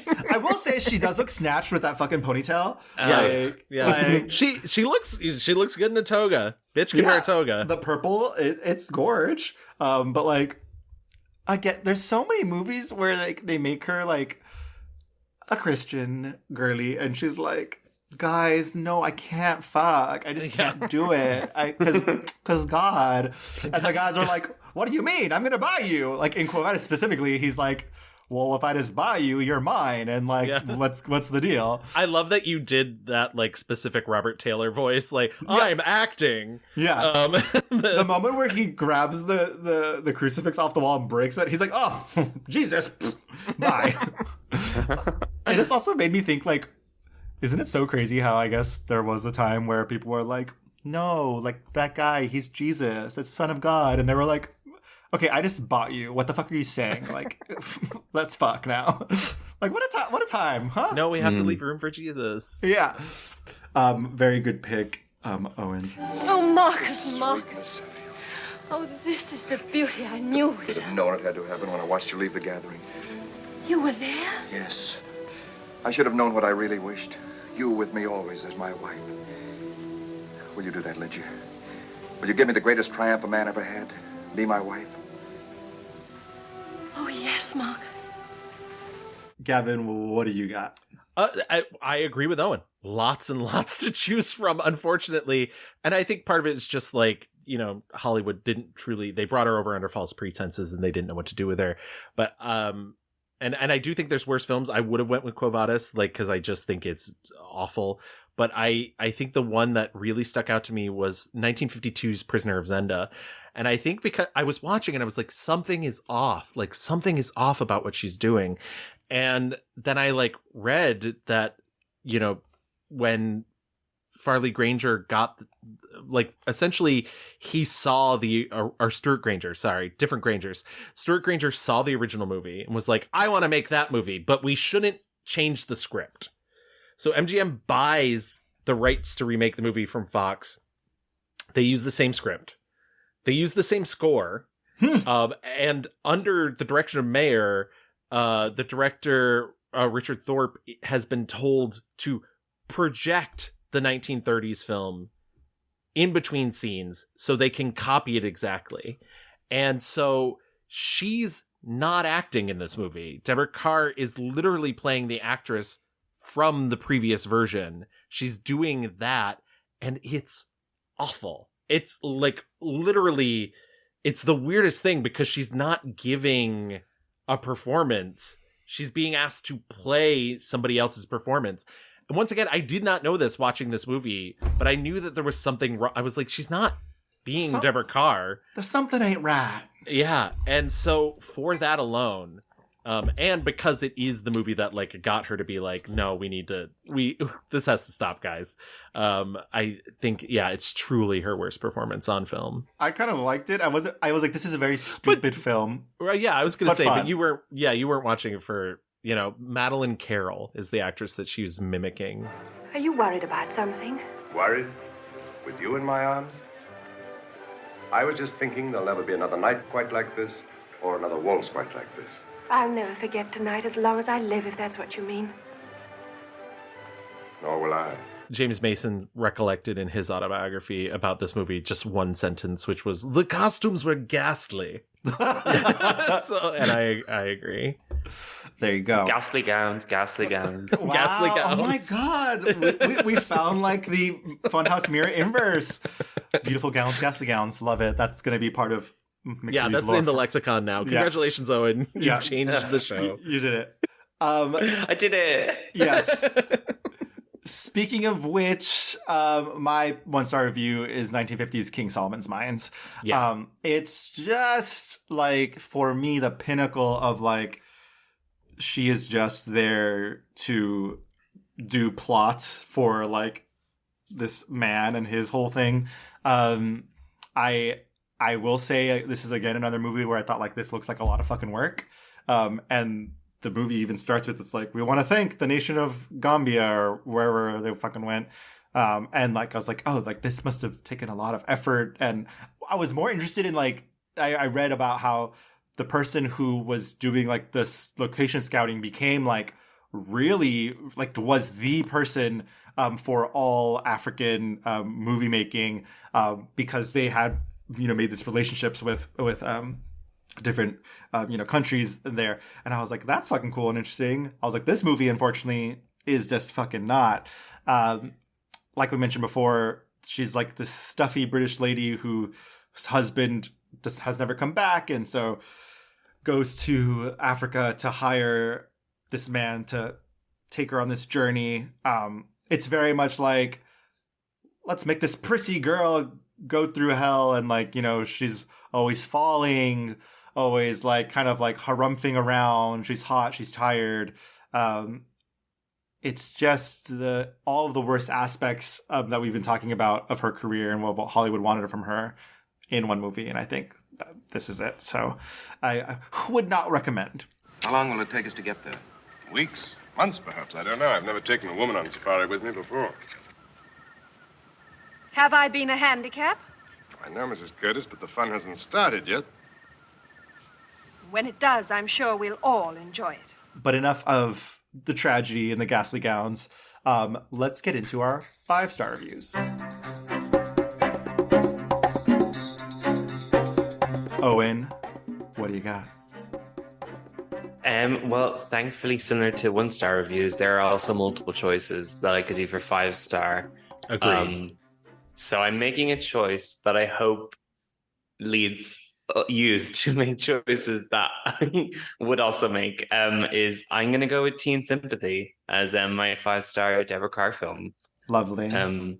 It's a film that I stump for. I will always recommend it to anyone looking for something that they've never seen before, even with the restraints of the Hays Code. I think the bare bones of the text is still in existence that makes it such a compelling drama. And when I think about the film that I want to represent Deborah Kerr at her best, I feel like this is the choice that I have to make because it heavily relies on her performance.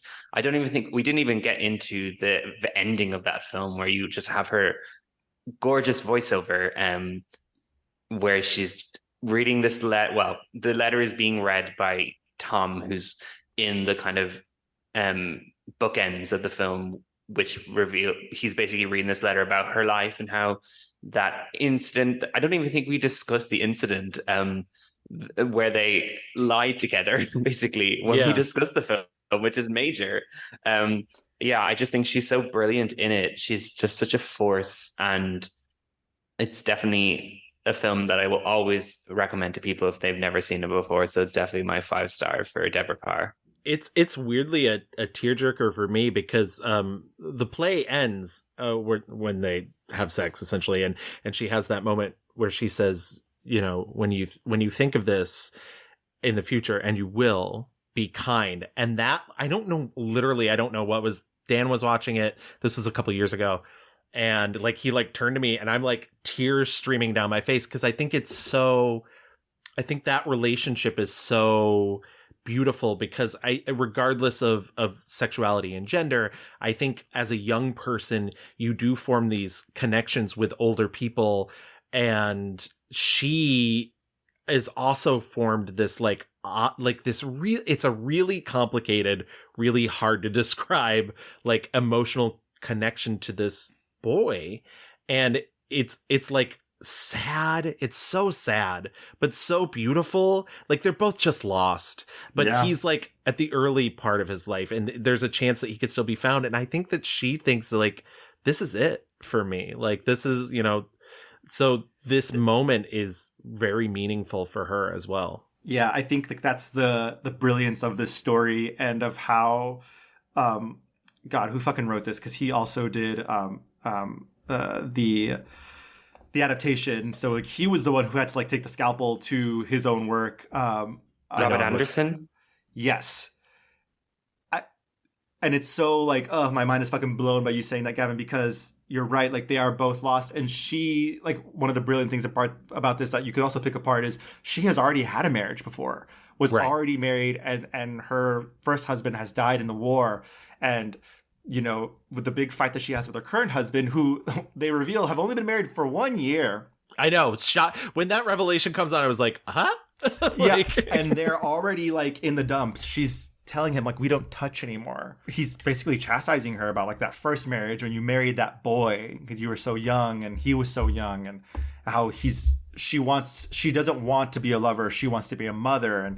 There's just so many layers and this idea of her, she kind of like sees Tom as this like lost soul and sees herself in him. And it's, Teen Sympathy fucking bangs. The incident that Owen was mentioning is essentially like, he is trying his best to like present masculinity, do masculinity right, prove to himself, prove to everyone the thing.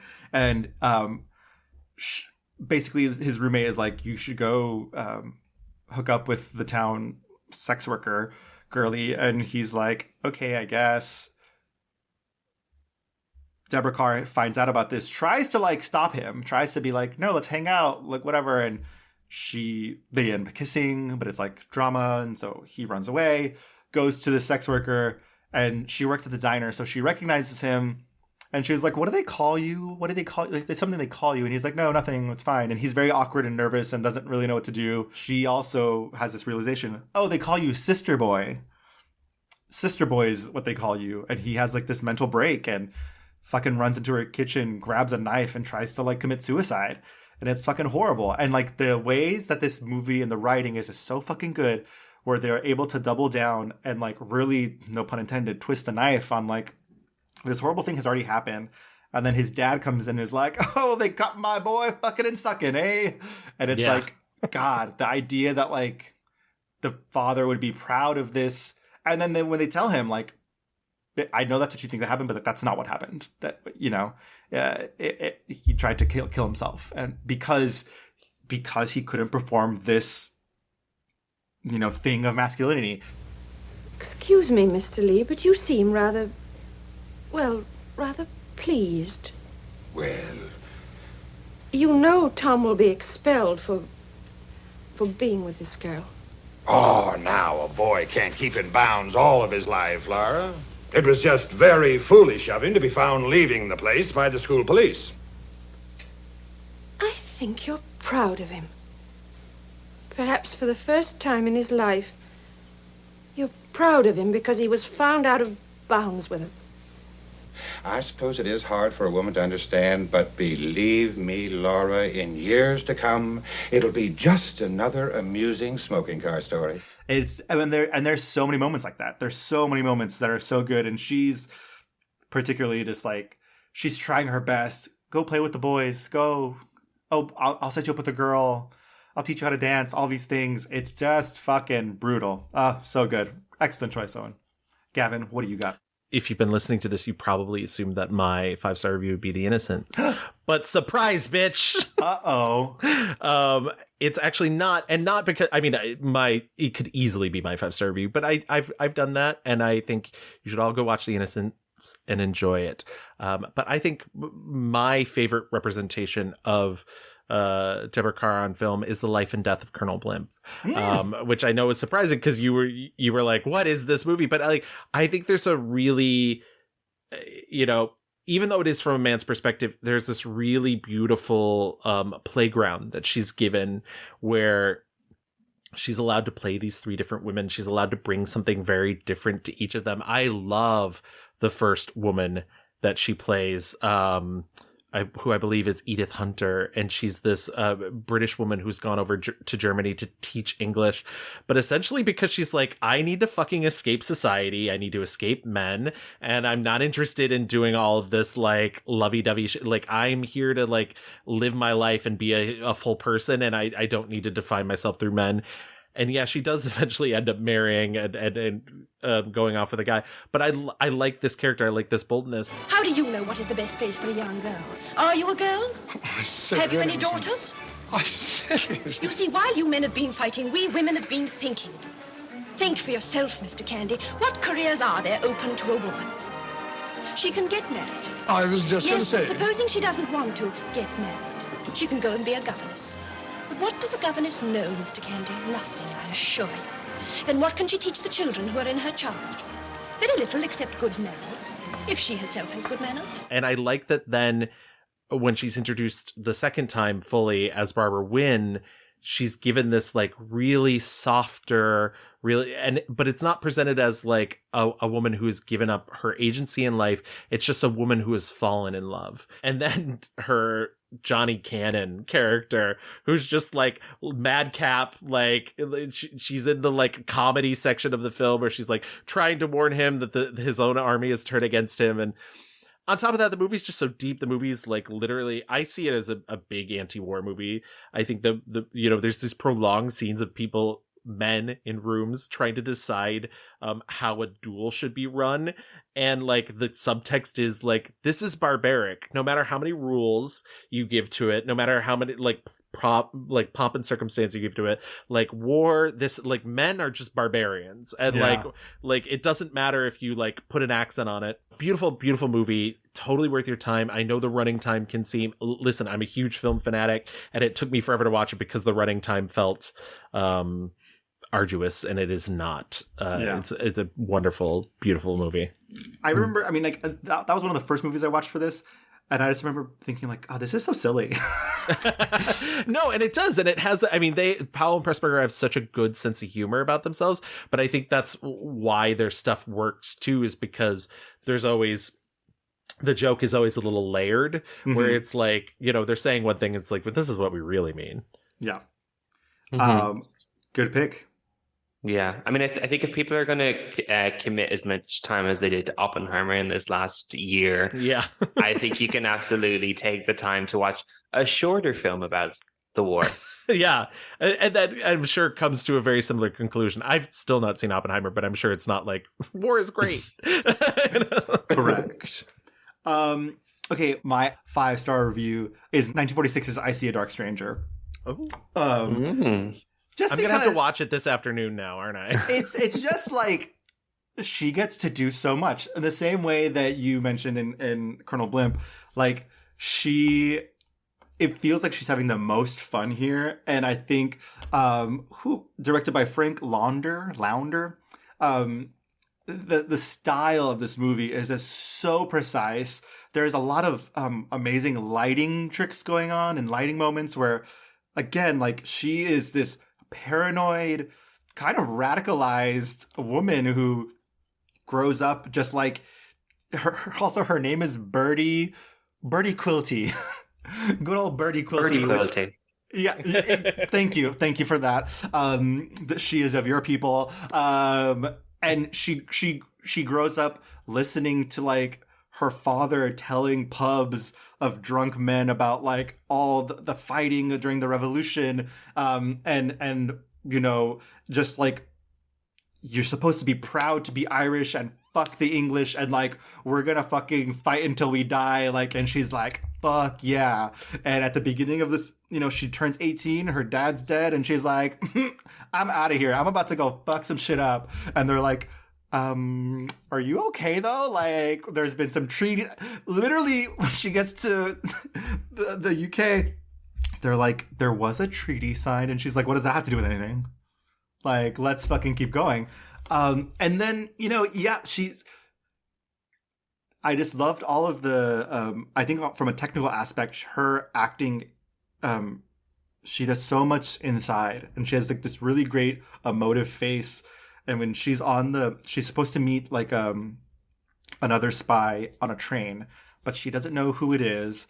And so she's just like, kind of like her eyes are darting around, the lights are playing over, and she's supposed to like say this thing to like lower the window down. That will be the cue. But like before she gets to say it, someone already fucking lowers the window, and she's like, fuck, like what am I supposed to do now? Like, and it's like, it's funny and it's also thrilling at the same time. Isn't anybody going to say anything at all? Nobody going to say they've no objection to the window being down for 10 minutes? Oh, come on, somebody, speak, will you? Have you no sense at all? Haven't I done everything Mr. Miller told me I have? What am I going to do now? Because she is just a degular girl. She is not a fucking real spy.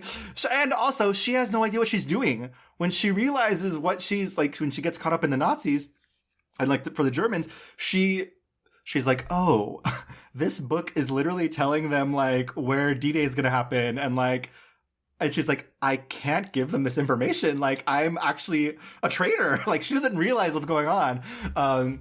She's totally spies. Hello.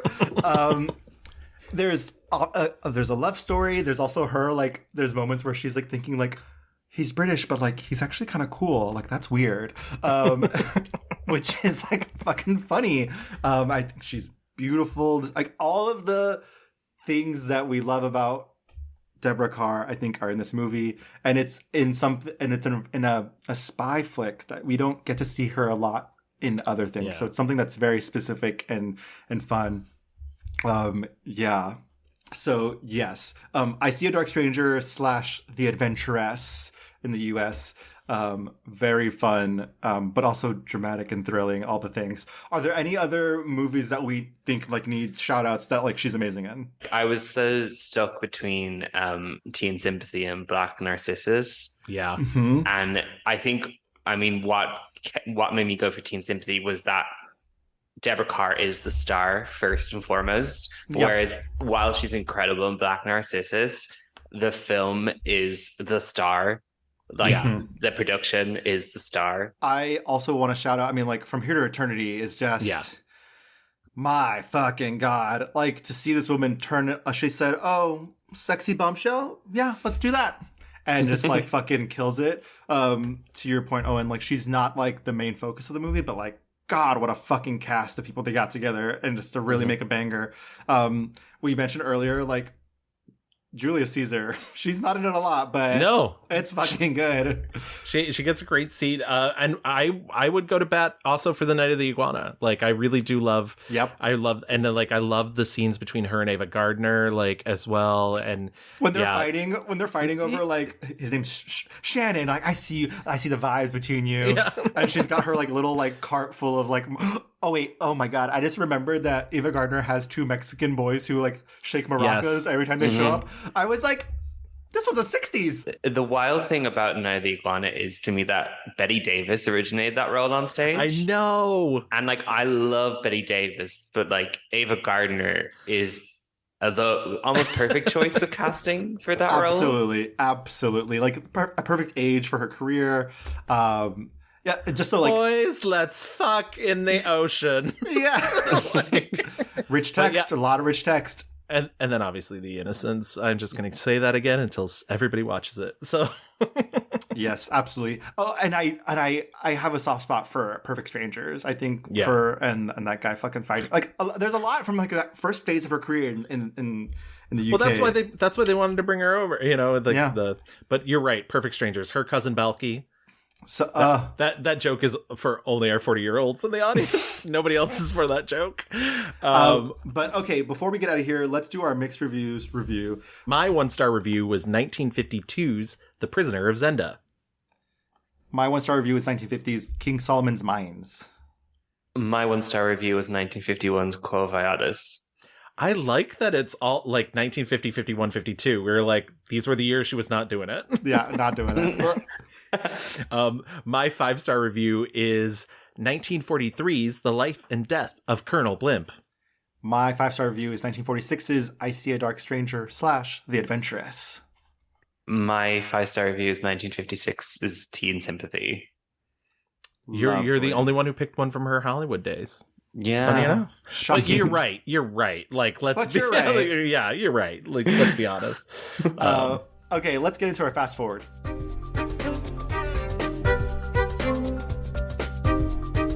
Well, fast forwards are always difficult when it's like our subject is dead. So I would love to see her on stage propped up, I guess. She's already been there, done that, girly. She's done it all. I don't think we need an AI generated version of Deborah Kerr. We already are possibly going to suffer that with James Dean, and I don't think I need that Deborah Kerr. I didn't even know that about the James Dean one. Oh God. You know what I was thinking about though for this? Like Teen Sympathy seems so ripe for a like modern update. Like how would that work? Like I was thinking first of all, like do those types of schools exist anymore? Right. And then number 2, like the movie is very like they must have added this to be so careful. They're like he turns 18 tomorrow, and like they end up together like on his birthday when he turns 18. But like it reminded me very much of the like, you know, Call Me by Your Name vibes of like older, younger stuff going on. But like this idea, especially when it comes to like gender identity, and like there certainly is, you know, I just thought like his whole, the big thing is like how he wants to be a folk musician. And I was like, I don't know anything more like hot and masked than like wanting to be a rock star. Like it's just so hard to like sell that. And so like, but the thing is, I know that it still exists. And certainly, you know, a guy who likes to sew and like is literally going to do drag for this play wouldn't go down in a lot of places, but because of media and just the time we're living in, it's like I would be very interested in to see like how that would work. Would it have to be like something done in the 80s? I don't know, but like that's an interesting thought. I just went upstate to see my 14-year-old, now 15-year-old niece's high school musical, and it was Something Rotten, which is a show I saw on Broadway and I don't remember anything of, but I now remember her version. And one of the characters in that is a drag performance, is a boy dressed as a woman in high school. And I was shocked to see it because I was talking with Dan about it because I forced him to come along too, which he was like Never again, thank you. He hates musicals anyways. And I was like, that's wild. And he's like, yeah, the thing you don't understand, Gavin, is the kids are all gay now, but the parents aren't. Right. And so that was probably the reaction that some of the parents were having in the audience too, like, my word. And I was like, well, I wasn't like, my word. I was just happy to see it. Right. You know, well, and, I mean, and when you think like about that like sort of like, would that work nowadays? Because like, kids are all gay now, which is like, well, like when you think about like the leading men, like the hot young leading men of today are all doing that like baby girl thing, right? Like it's like they're slight men, their masculinity comes from being like these waifs. We don't have, you know, the Channing Tatums, like it's not the thing. Like it's Timothée Chalamet, it's that tall one, whatever his fucking name is. Jacob Elordi, that one, Frankenstein's Monster Jr. Yeah, like and they're all good. Like it's all good. But like I was thinking, like if Timothée Chalamet was in a version of Tea and Sympathy right now, like what would that be? What would that look like? Right. What would he be doing? Like is it so?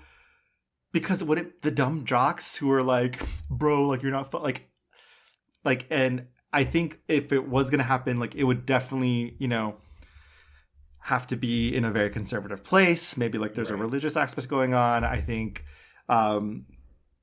obviously we would need to like bring in all of the homosexual shit and more.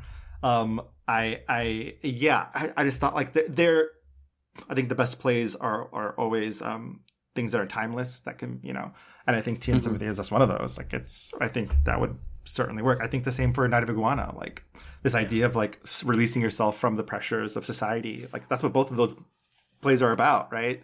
Expectation. Rewrite that scene, but I think you're right. Like the thesis of that scene is great. I just didn't like the execution. Sorry, you were saying something, Owen. Yeah, I don't know why it's just come to my mind because you mentioned Timothée Chalamet. I feel like if they were to do a version of Tea and Sympathy, because also it's never been on Broadway again since this original production, which is wild to me because it's such a. I mean, obviously, never saw the stage show. Didn't make it. Couldn't get ticks. No, I couldn't afford them. So something we haven't let you guys in on is Owen is eternal. Yeah, I don't know why the casting of. I don't know why Lily Rabe is coming to mind. I think it's because when you mentioned Timothée Chalamet, they did that film Miss Stevens together. Oh yeah, where she also played... she looks good as a nun. That's true. So maybe that's it's true. that. That's true. So I don't know why she's coming to mind as like, oh, I would be interested in seeing her version of this. Right. Well, I was thinking of like Julianne Moore. Maybe it's the red hair, but like... Well, I think Julianne Moore has made this movie several times. I think that's maybe why you're thinking of it. Because Julianne Moore is... Yeah, I was going to say Julianne Moore is always making movies where she's like an older lady and there's a younger... Like, yeah. Wait, is that... It just always happens to be her son. Yes, exactly. Is it Don John? The one where... That's... I don't know where you're pulling that from. I mean, I know... Yeah, but you're right. You're right. She's like right. she has sex with a younger man. What's his name? Jonathan, I forgot about Joseph Gordon-Levitt. Yeah, Joseph Gordon-Levitt. Okay, so how about that? No, you're right. You're right. When you're right, you're right. Now a Todd Haynes version of Tea and Sympathy with Julianne Moore, I'd be interested in that. Yeah, Could Charles Melton come back? And following it up with Todd Haynes's Don John. Did Joseph Gordon-Levitt direct that? He did. That's why we don't fuck with him anymore. I think Scarlett Johansson's excellent in that movie. She is. Yeah. Anything else we want to say about Deborah, her incredible career, her legacy? Who? I mean, obviously we've talked about like Glenn Close, right? You know, kind of being in that legacy, but I also just think like Deborah kind of feels like one of the blueprints of like the regal British actresses that we've come to expect and like come to know. Like they. Well, Owen's comparison to Emma Thompson is also extremely good. Yeah, I was thinking also about who's the actress that took Glenn Close's Oscar. Olivia Colman. Of Olivia Colman. Yes. Mm-hmm. Yeah, that's true. Has Olivia Colman really made any American film? Like maybe the Lost Daughter, but like I feel like she's still working within that British realm. Yeah. That is a good comparison, Olivia Colman. I just to bring it back to like wrap up Deborah real quick, for as much as it sort of haunted her, the like stately woman, she was able to parlay it into such a great strength, and unfortunately, like, it still never got her. And once again, we say this all the time on the show, the Oscars do not matter until they do. And it would have been nice to see her awarded in a competitive category at some point. But she didn't need it because she knew her worth. And I think, like, I agree, it would have been nice if she was given something more challenging. But the fact that she did have these moments every now and then to like play with it, the teen sympathies of the world, the innocence of the world, or even the Dark Stranger one that I see the Dark Stranger. Like, that, being able to play with that idea of like who the audience expects her to be and sort of like morphing it into something else it's such a delight. It's such a true delight to like see. I don't know. As I was saying up top, Owen, I'm really happy you asked to do this because I truly didn't know I loved her as much as I did until now. Yeah. Also thinking Helen Mirren, silly gal who's a stately woman. But she's almost a contemporary. That's no. We have I think there's a great legacy of like stately women who are actually silly billies, and I like that. Yeah, I'm so glad what you just said about this sort of because that's what I said at the top of the podcast, why I chose her, was that there's the expectation of what Deborah Kerr is. But I love that you just said that she's so much more than that expectation, because that is what why I chose her. And I'm glad that you've seen that through seeing her work. So I claim it a success to discuss Deborah Kerr. Absolutely. Success. Well, thank you, Owen, so much for coming on the show. This was Eoin truly Daly, a delight. everyone. Yes. But before you go, let's give you a chance to, plug your stuff. Where can people find you? What are you doing online? Yeah, well, thank you for having me on. Years from now, when you speak of me, please be kind. And we will. And we will. Yeah, you can find me mostly on Twitter, just discussing films daily. You can find me on... pun. Didn't intend to do so. You could also just find me on Letterboxd, and you can occasionally find me on other people's podcasts, because I do not have the skill nor the time to create my own podcast. So there are gladly many people who have welcomed me on to discuss a lot of things, including yourselves. She's a tip spot girl. Yeah, you're good at it. When you have a talent, use it. But if you do want to contact us, you can always find us online at Twitter at The Mixed Reviews. We're also on Facebook. Just type in The Mixed Reviews. If you want to write us a little longer form letter, you can always find us at reviewsmixed@gmail.com. We're also on Instagram at _mix_reviews. And if you want to listen to our back catalog, just as you've listened to this very excellent episode, you can find us on any major podcast app. We're on Apple, Spotify, Amazon, Audible, Google, though I think Google's shutting down theirs too. You can find us. Just Google us. If you do listen to us on Apple, feel free to stop by, leave us a 5-star rating, write us a little review. We'll read it on the show. And if you want to support us, you can find us on Patreon at patreon.com/themixedreviews. Yeah, me and Gavin have a little something cooking. We do. Something on the back burner. She's coming to the front. We have a couple things, but Louis just learning about that. Oh my god! But thank you all so much. We will see you next month. Bye. Bye. As well, I whistle a happy tune, and every single time the happiness in the tune convinces me that I'm not afraid. Make believe you're brave, and the trick will take you far. You may be as brave as you make believe.